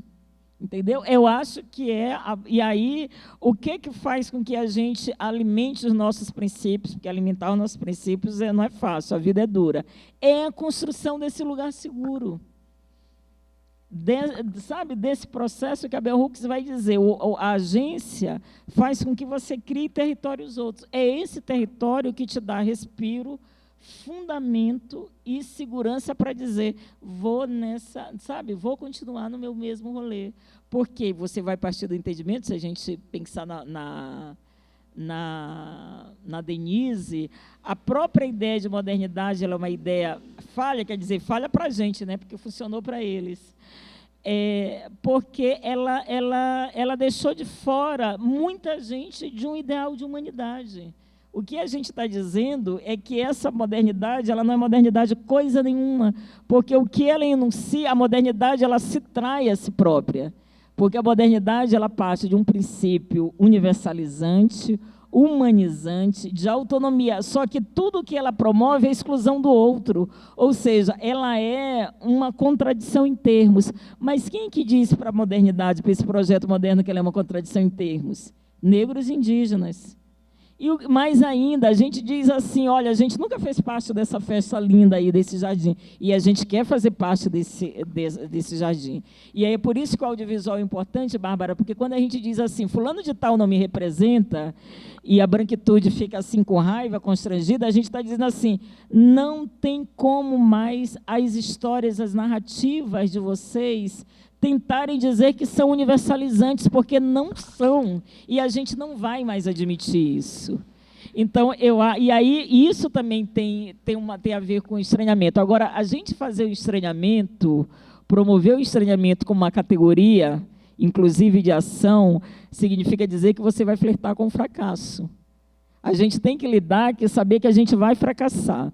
Agora, o fracasso, o Bataille, que são os pensadores malditos que eu gosto, que estão na cota, os brancos ocidentais, ele é considerado maldito, ele vai dizer assim, olha, é preciso que a gente respeite o fracassado, porque numa sociedade capitalista, o fracassado é aquele, né, nas nossas famílias, a gente tem um fracassado, todo mundo fala mal, nossa, mas fulano de tal, não sei o quê, né? Não tem casa própria, não tem isso, não tem carro. Aí é assim, aí sempre tem, na família, você sempre tem um fracassado que você fala, né? É o irmão, não sei o quê. Ou é você, quando você não está... quando você não está na roda, puxa, fulana de tal, não sei o quê. E aí você não quer... Ninguém quer ser fracassado, você quer mostrar que você é bem-sucedido. Só que o que o Bataille vai dizer, o fracassado, da verdade, a gente deve respeitar o fracassado, e ele tem uma dimensão...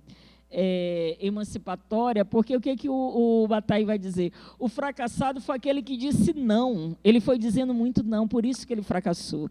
E, recentemente, eu vi as histórias de pessoas brancas. Uma amiga minha branca tem uma amiga branca, rica, classe média alto, rica, que mora em Alto de Pinheiros, e o filho dessa moça passou na FEA, na USP, antes da pandemia. E assim, o pai dele é do setor financeiro, não sei o quê. O menino abandonou a Faculdade de Economia e Administração da USP e foi fazer artes visuais. Então, a família está toda assim, em pânico, porque assim, ele não só foi fazer artes visuais, como ele está morando numa república na Augusta, né? Baixo Augusta. Então, essa família já está vendo assim, nossa, menino fracassou, a gente pegou as melhores escolas, a melhor língua, mas o que esse menino, na verdade, está fazendo? Ele está procurando arranjos únicos, individuais do eu, para ele se pôr no mundo. E ele se encontrou nas artes visuais, mas para a família ele é um fracassado. No fundo, esse menino não é um fracassado, ele é um vitorioso. Ele disse não, ele falou, eu não vou viver de terno no mercado financeiro, sinto muito, papai, eu vou querer ser outra coisa. E aí, só que do ponto de vista da sociedade, da família, esse menino fracassou, entendeu? Então, a gente também, o estranhamento, nosso lugar do estranhamento significa dizer também que é o nosso lugar do fracasso, inclusive material. Né? A gente também não vai ficar rico, a gente pode melhorar de vida, a gente pode ter uma casinha, entendeu? Se você mantiver o estranhamento em toda a sua vida, em algum ponto você vai fracassar. Agora, a gente não pode, e aí é por isso que eu acho que esse eu, ele triunfa, porque ninguém quer fracassar, Bárbara. A gente não quer ter a pé. Então, a gente tem também agora que deslocar o sentido do fracasso. A gente tem que colocar no fracassado o sentido positivo. Quando alguém me disse que fulano de tal é fracassado, eu falei, pô, mó legal, hein? Ele é um transgressor. Você tem que agora fazer assim para o fracassado. Pô, que legal. Pô, cara, me diz aí, como é que você fez para fracassar, entendeu? Não teve coach, não teve nada na vida. O fracassado não vai. Então, eu acho que é também a gente pensar que, tá bom, a gente vai ter que pagar boleto, então a gente vai ceder. Mas, em algum momento, você vai dizer, não. É como fez a gente do ônibus dos Estados Unidos. A Rosa Parks. Todos os dias, humilhada, não sei o quê. Claro, muita gente disse, olha, mas teve um movimento que a motivou, não interessa, mas foi uma pessoa, um sujeito, que falou, a partir de hoje eu não me levanto mais. O que o movimento de Rosa Parks faz? Transforma o mundo, não é? Principalmente o mundo estadunidense, né? Mas foi um farol para o mundo. Então, eu acho que, às vezes, também a gente pode dizer assim, a gente nunca vai mudar, mas, às vezes, a gente muda. E aí eu acho que é isso. Pensar a modernidade é pensar assim também. Esse mundo, ele não só não nos pertence, mas ele é ruim, inclusive, com os brancos. Porque é um mundo de privilégio, é um mundo do pilhamento. A única cultura que comeu a cultura do outro foi essa cultura ocidocêntrica. O Ocidente, o lixo ocidental, como já canta Milton Nascimento, ele é muito grande. Eles têm que ajustar contas com muita gente, inclusive até com os estranhos ocidentais europeus. Porque a modernidade ela deixou de fora também os estranhos europeus. Para além da gente, né, negros, indígenas, percebe? Então, assim, o jardim da modernidade é um jardim muito pequeno, Rodrigo. Foi pouca gente que embarcou nessa história, todo o resto ficou fora. E aí eu acho que quando a gente traz todas essas questões, a gente está propondo para o mundo uma outra ideia de mundo, inclusive para salvar os brancos, porque a ideia do manto do mundo, eu vou dar uma conferência falando do manto do mundo, que é uma obra de uma pintora, Remédios Varo, né?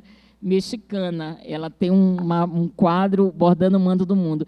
E eu falo que a gente está tentando bordar um outro manto do mundo, porque esse que cobre os brancos é um mundo também cheio de ácaro e mofado.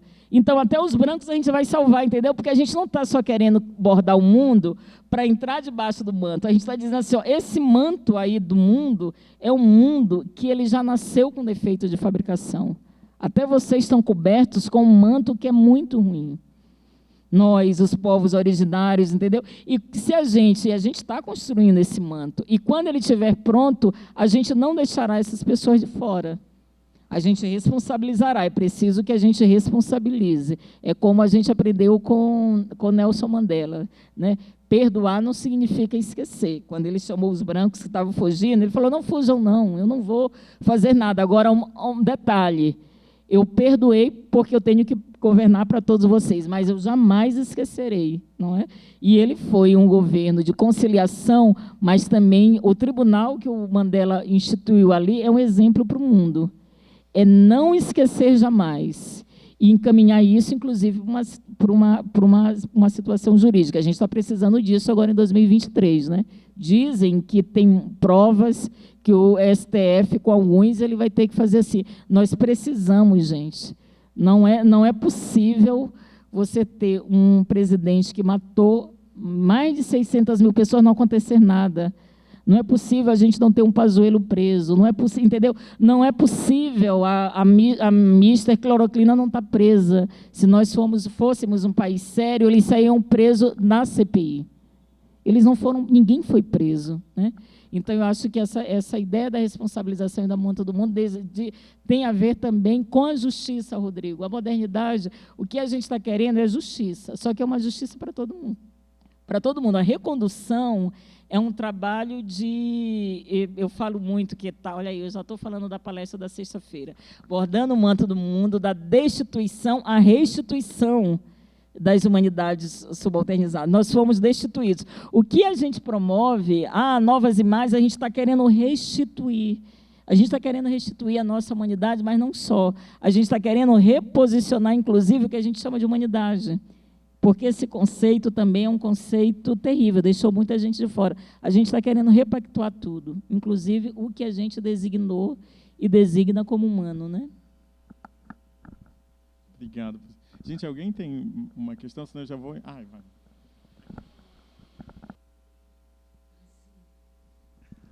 Oi, meu nome é Elisa, eu estou aqui de paraquedas. Mas essa parte que você falou, vou citar tem um rapaz na rede social que ele é um gaúcho que viaja o mundo.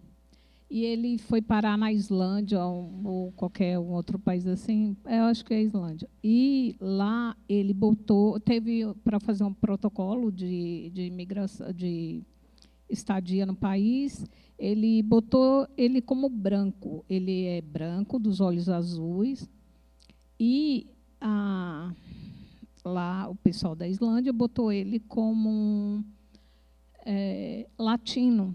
Ele ficou indignado, porque ele falou que ele era branco, que ele não era latino, que botou a cor dele latina. E essa parte de inclusão do mundo, que o mundo nasceu, o mundo está com defeito, eu acho que para igualar tudo é muito difícil, porque como que brancos exclui brancos? E essa parte de integrar, né? Ficou indignado o rapaz, porque ele era branco e botou ele como latino. E voltando àquela parte do jardim, isso aí foi só para falar do mundo, né, que é desigual. E a parte do jardim, que tem pessoas negras que fizeram muita coisa importante. Lá em Minas, eu sou da Bahia, Caculé, ali em torno, tinha uma dona Yaya. Ela foi uma mulher muito importante, mas não tem registro da importância dela, a não ser de contos de uma pessoa para outra, que ela foi importante, ela teve força política. E a bisneta dela, nas redes sociais, toda de caixinha, um dia foi feito um comentário que, tipo assim, você é negra. Ela se ofendeu muito, e a avó dela era uma negra muito, bisavó, né, muito forte. E assim, esse resgate que seria importante de pessoas que, como Dona Yaya, e tem muitas outras, que são esquecidas, sabe, que não são resgatadas, e que a história delas vão morrer. E essa geração nova não sabe de nada. E não sabe do quanto ela foi importante, a não ser esta geração que vai até a mim, que é de 50 anos para trás, e o resto não sabe mais. Entendeu? Então, isso tinha que fazer um histórico de resgate, o pessoal novo que está vindo. Tá bom? É isso que eu tenho.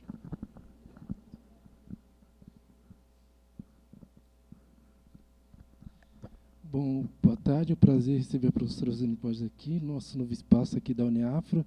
Também receber a companhia da SPCine aqui, também que está presente, a PANC também, que está aqui fazendo esse evento. Muito obrigado aqui pela presença de todos. Né? Então, a gente está de portas abertas nesse novo espaço e nós começamos já muito bem com a professora Rosane aqui presente. Viu, professora? Muito obrigado pela presença.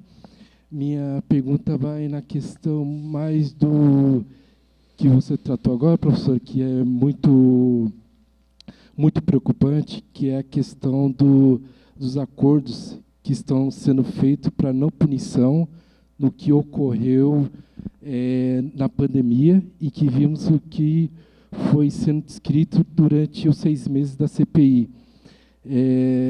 Isso é uma grande preocupação, professor, principalmente para o movimento negro, né, que a gente teve uma incidência na CPI. E eu queria ver, na sua perspectiva, qual é o limite do acordo do Estado Nacional nessa questão de violação de direitos, e que isso já vem histórico, né? Desde o período da criação da República, quando foi o golpe, né? A gente vem fazendo diversos acordos, sempre pelo andar de cima. Qual o limite que nós temos que dar para a institucionalidade dos poderes, né? Aí também você citou o judiciário. Como podemos estar fazendo algum tipo de pressão, ainda mais que nós vemos fazendo, né, nesse período de pandemia, mas como a gente pode estabelecer um limite para a institucionalidade da República, para os poderes, para que a gente possa ter aí algum tipo de punição, porque o que se está se aviciando, né, professora, é um acordo aí para uma anistia. Nós vimos que teve a anistia no período aí da ditadura, deu no que deu, né, com 8 mil militares no cargos de poder executivo, né? Então a gente, com ameaças via Twitter e tal, então como podemos dar esse limite? Qual o limite? A gente tem que ter alguma referência, professora, porque não é possível que se anistie mais uma vez, e a história mostrou que as anistias feitas nesse período demonstrou que a gente teve retrocessos e os retrocessos que tivemos agora nesse período.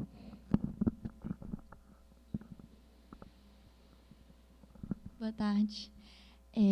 A primeira questão é como, por exemplo, no audiovisual, eu sou de um estado do Piauí em que uma cena do audiovisual ainda está se consolidando, ainda não tem algo tão estruturado assim, tanto mercadológico e tudo. E aí, como que a gente faz para essa cena que ainda está se consolidando, que ela já se consolide com essa inclusão de pessoas com deficiência, de pessoas negras em outros cargos? Que estratégias a gente pode utilizar nesse sentido para que isso, já que está começando, assim, que não está no topo ainda, já chegue levando todo mundo junto? E a segunda coisa é como que a gente consegue manter esse diálogo, por exemplo, que a senhora pensa assim desse próximo governo que a gente tem.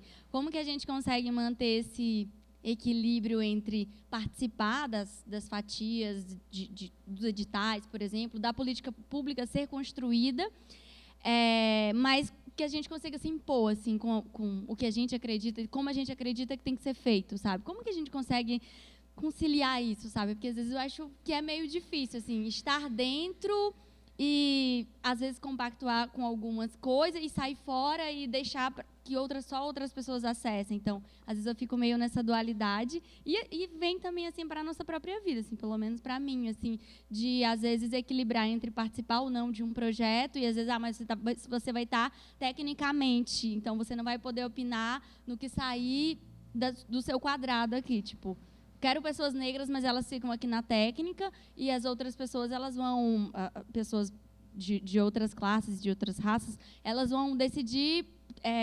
conceitualmente, e aí você não consegue opinar. Então, às vezes eu me questiono, assim, esse lugar que a gente ocupa, será que a gente ocupa, mas não consegue fazer a nossa opinião chegar, mas precisa estar ali, mas é uma tentativa, sabe? É meio confuso isso para mim também. Obrigada pelas falas.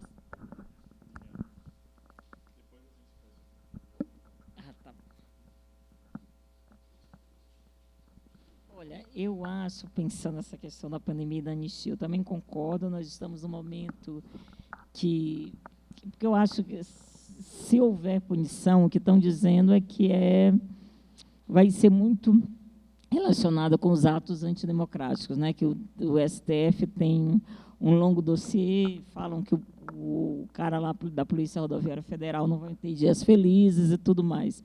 Agora, em relação à Covid, de fato, parece que rolou um acordão, né, para anistiar esse pessoal. Agora, há todo um movimento de juristas no mundo.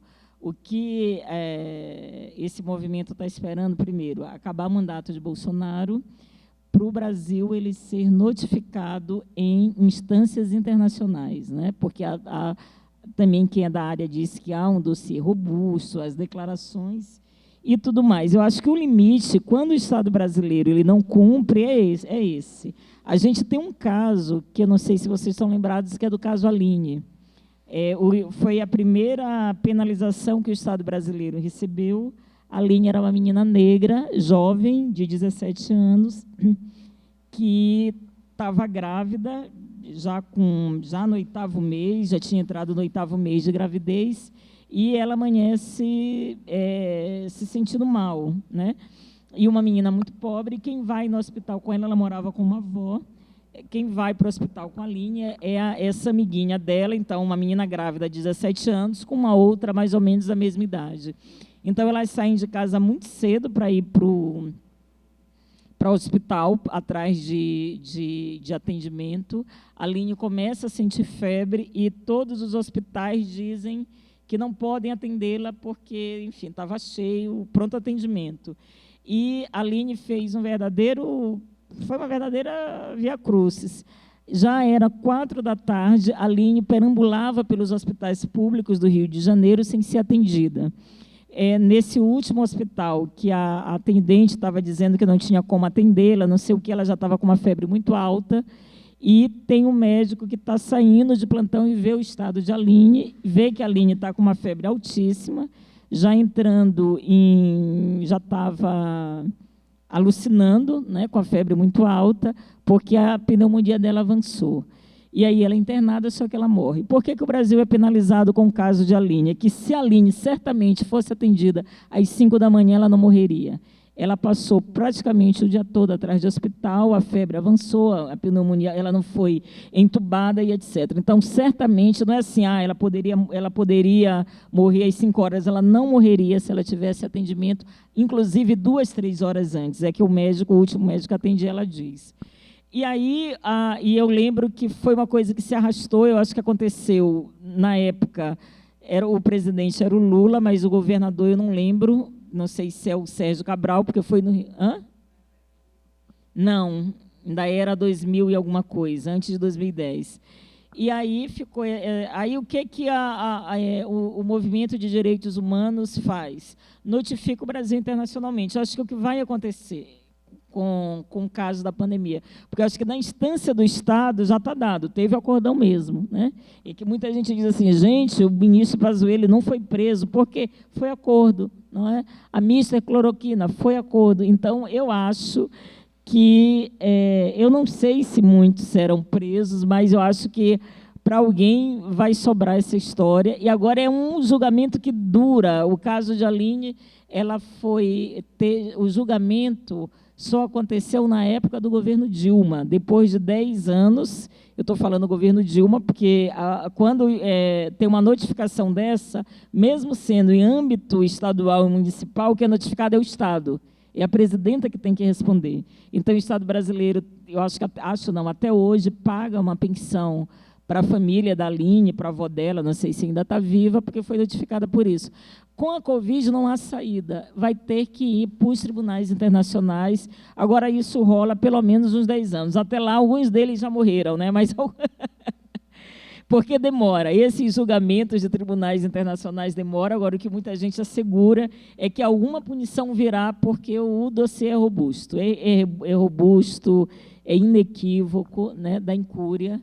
E dizem que na Amazônia, que é o caso mais grave, foi proposital, né? Eles queriam fazer ali um laboratório para todo o Brasil, né? E mataram, está lá. Tanto que eu vejo, gente, aquela CPI, porque o Pazuello disse que não aconteceu, vocês lembram, né? Mas o que ele diz? Eu só estava cumprindo ordens, o Bolsonaro que mandava, gente. Não há uma... E é escandaloso por isso, o ministro da Saúde, ele não nega que teve mais do que uma tentativa, uma ação estatal para fazer de Manaus um laboratório, não dá vacina não, se chega, e as pessoas morrendo naquela situação, né?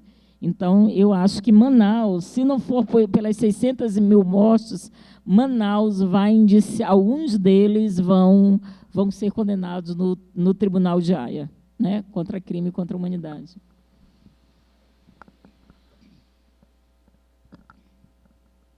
Tem um caso, as dois, isso. Eu acho, quando, como é o seu nome? Que branco excluindo branco?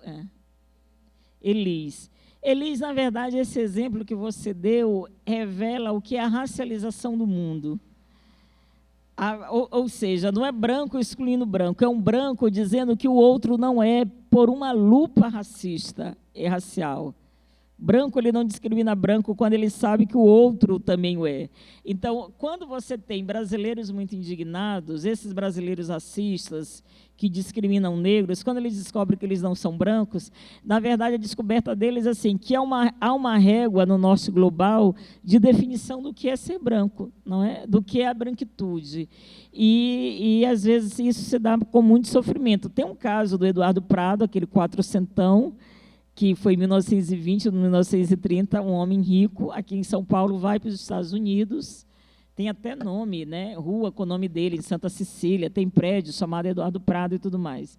Esse cara vai e, quando ele entra numa barbearia, o que ele responde? Negros não, né? Colored não. Então, aí ele fica indignado, aí ele volta vociferando, falando que os Estados Unidos é a terra atrasada, de não sei o quê, mas ele ficou tão mal, como assim, eu, negro? Eu sou um branco, escravagista, herdeiro, não sei o quê. E esse é o constrangimento do branco brasileiro, né?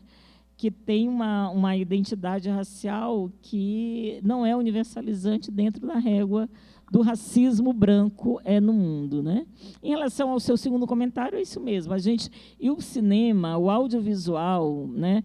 Não só o cinema, a TV, a internet, ela tem um papel fundamental de apresentar esses nomes, né? Da gente ter de honrar o nome dessas pessoas, dando visibilidade a elas, né? Com histórias, com livro, enfim, com filmes. Eu acho, Milena, não há contradição. Por que não há contradição da gente participar e criticar? Não há contradição porque, quando a gente participa a partir de um princípio. Nós temos o direito de integrar a institucionalidade brasileira, por esse princípio. Uma vez que nós participamos dentro de linhas ideológicas que estão próximas da gente, não quer dizer que nós seremos cooptados. Eu acho que uma das grandes questões nossa é uma autocrítica interna que eu faço para a gente, é que em 2002 a gente se permitiu dizer que não era a hora porque o governo era nosso. Foi um erro. É governo nosso, por ser nosso, que a gente tem que criticar. A gente não ia para a rua porque era um governo nosso. A gente, sabe, acontecia um monte de coisa. Não, mas não pode. Não, gente, tem que ir para a rua. Podemos ir para a rua e, ainda assim, continuar votando no governo. Continuar tendo pessoas no ministério, entendeu? Não há incompatibilidade. Até porque, Elisa, na boa, quando eles querem nos dizer que essa festa não é nossa, eles também dizem. A gente está sem estar, entendeu? A gente está sem estar. Então, eu acho que não é falta de ética, não é falta de princípio, pelo contrário.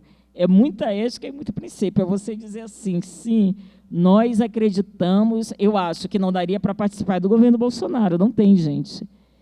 O Bolsonaro acabou com os conselhos. Eu falei, ainda tinha conselho, ainda tinha gente indo para conselho, não tinha que ter conselho.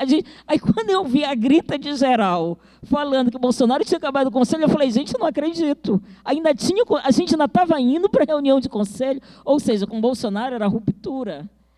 Com Lula não é ruptura, com Lula é diálogo. E aí o diálogo ele se dá em várias camadas, inclusive na rua, no protesto e na reivindicação, né? Então, eu acho que, aí, quando você faz a pergunta, algo que está gestando, como é que a gente pode já reivindicar a nossa presença? É aquilo, a hora é agora. A gente ouve muito de pessoas falando assim, nossa, mas esse projeto é novo, não dá para a gente chamar uma pessoa indígena aqui na produtora, vamos tentar emplacar algumas coisas, depois a gente chama, a gente fala, não dá para ser depois.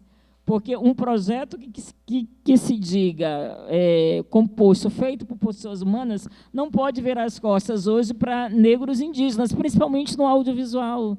Não tem como, entendeu? Não é uma coisa assim, depois a gente chama vocês. Não tem depois, a hora é agora.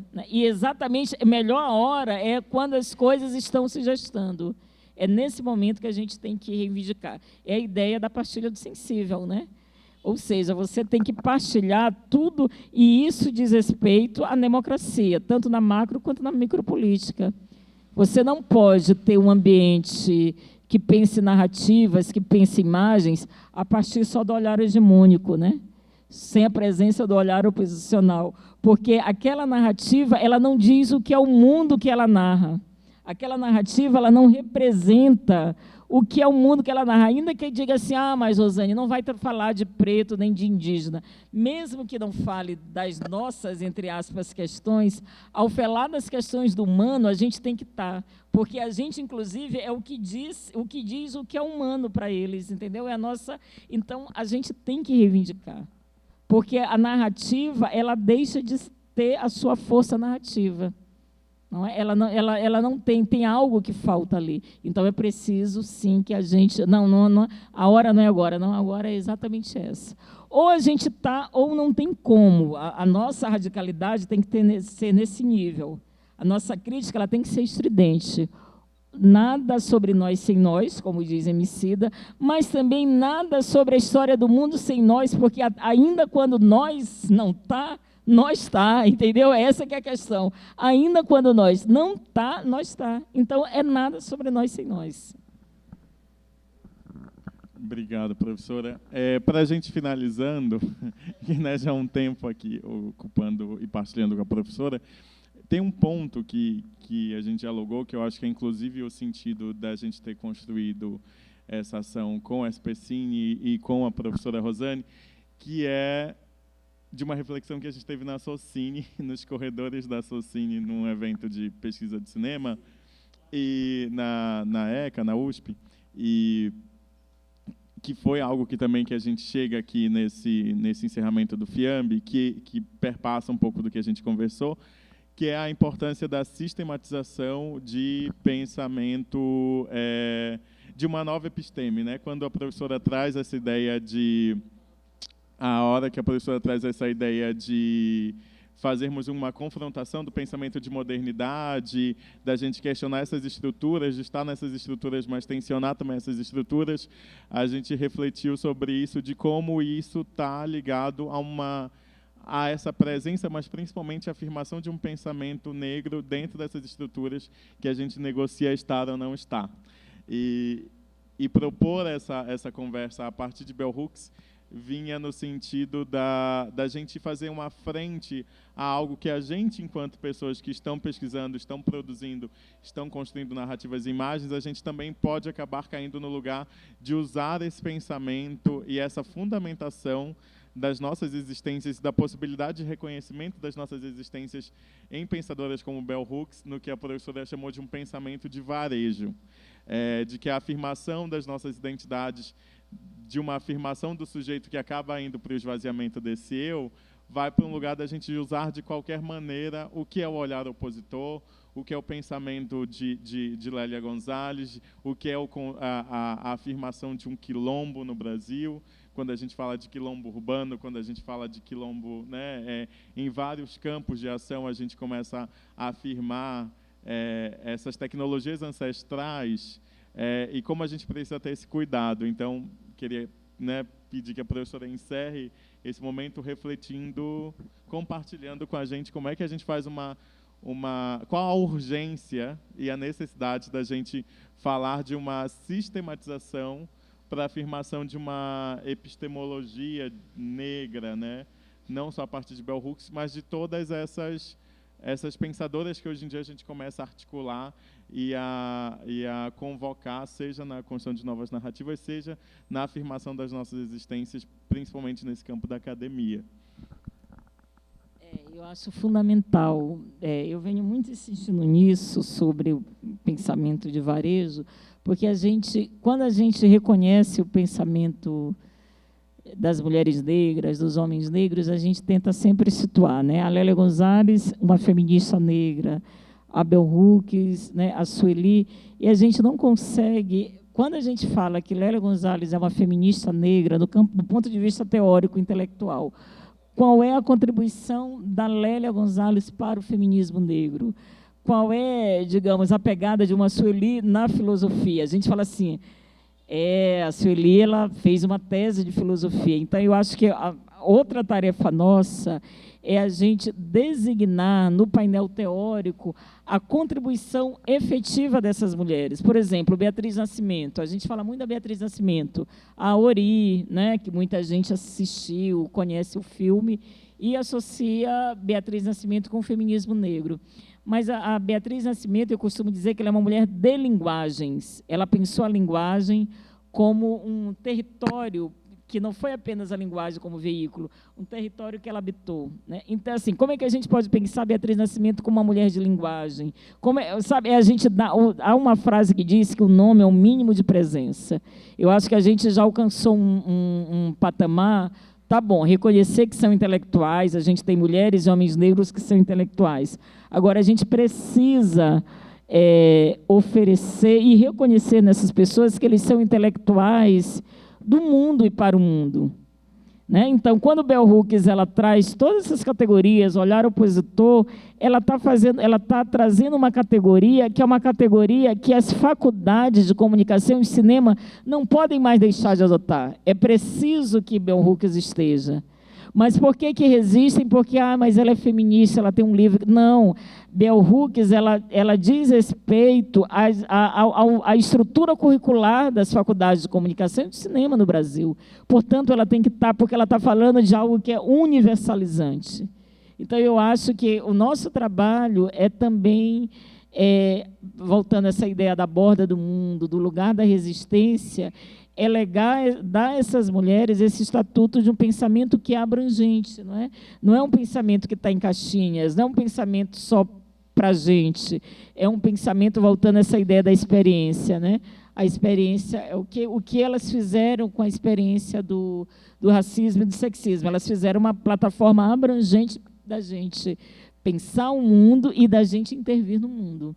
Então, eu acho que elas não merecem menos que isso. Elas merecem o que elas realmente nos deram, o que elas nos legaram, e que a gente possa inseri-las no painel e no panteão reflexivo dessa maneira, com alta envergadura, sistematizando, fazendo curso sobre elas, né?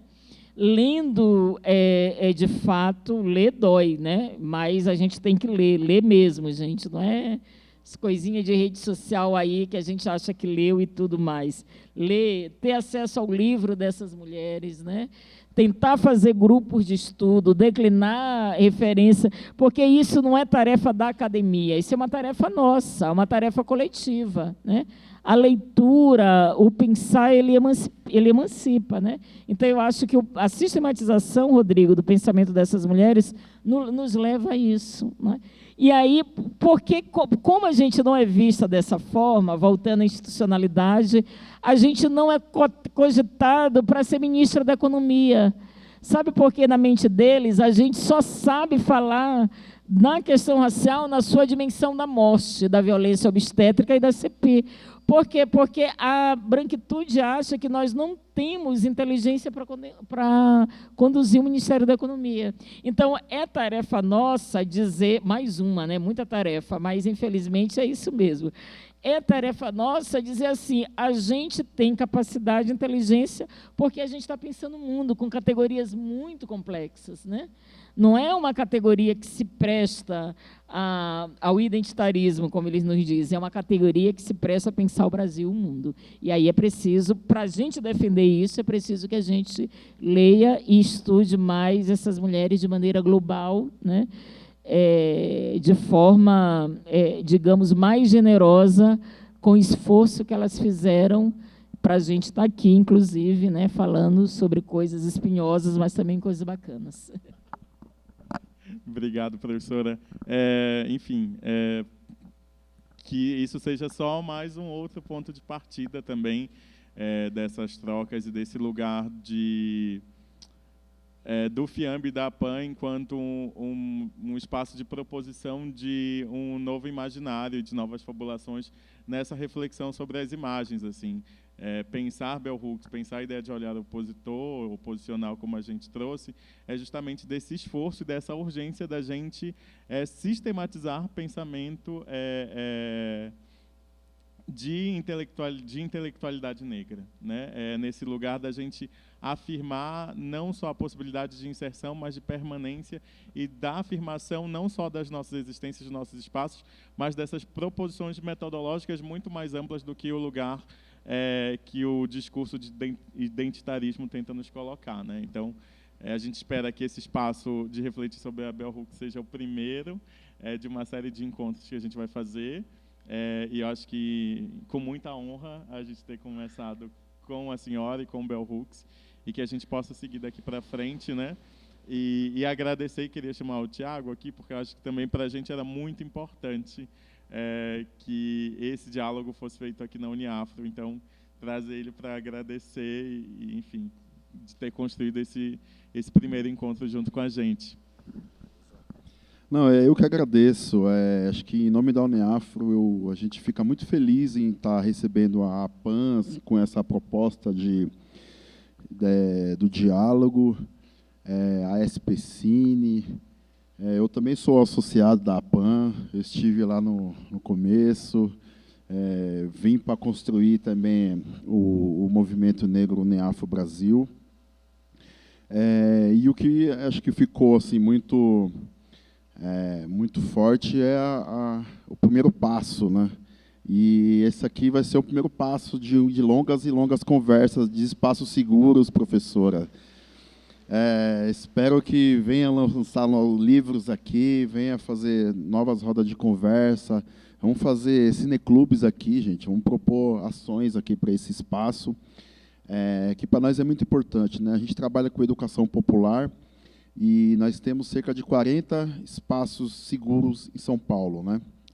Que a gente dialoga lá na base, fazendo a educação popular.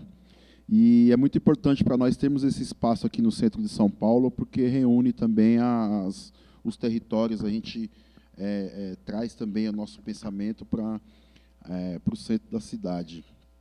E é sempre uma honra. Muito obrigado, viu, Rodrigo, por aceitar aí essa minha provocação, né? A gente estava aqui meio bagunçado, não coube a visita técnica, a gente estava tudo meio assim, mas sai, né? Coisa super saiu, né? E só tenho a agradecer aí, obrigado, viu? Obrigado, professor, obrigado por ter vindo, os professores da Uniafro ali também. Durante a pandemia, a gente migrou para o núcleo virtual, né? Então, a gente, mesmo na pandemia, a gente conseguiu fazer com que as aulas continuassem, né? Então, a gente usou muito o audiovisual. Em 2017, a gente fez um cineclube com os filmes do primeiro seminário do audiovisual negro. Tem vídeo disso, e tá, mano, eu procurei na rede, tá por aí. E eu vou achar e vou te mandar. Tá nos meus HD da vida ou na rede. Mas é isso, muito obrigado aí à PAN, muito obrigado à professora Rosane Borges, muito obrigado à SPCine e a todos que conseguiram chegar aí. Minha esposa maravilhosa, beijo para você. Senão, né, a gente tem que... E aí? É isso, é maravilhosa. Ela viu que tinha Bell Hooks aqui, ela veio muito nessa intenção também. Mas é isso, o pessoal está lá escrevendo a carta para contribuir lá com o governo de transição. Então, hoje é o último dia, então está naquela correria lá em cima. Então, então o pessoal não pôde descer.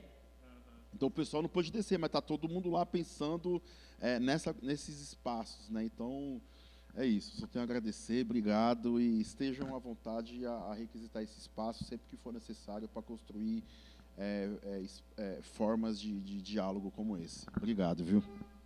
Obrigado, amigo. Obrigado a todo mundo. E, enfim, que bom poder celebrar, já cientes do que a gente vai construir também a longo prazo, né? Então, obrigado a todo mundo que está aqui com a gente por construir a PAN, não só nesse encontro, mas na história desses 6 anos. E que trajetória, que nos espera também para seguir juntos. Obrigado, gente. Gente, tem bolo da PAN, professor. Tem bolo. Tem parabéns, gente. Tem que ter parabéns, né?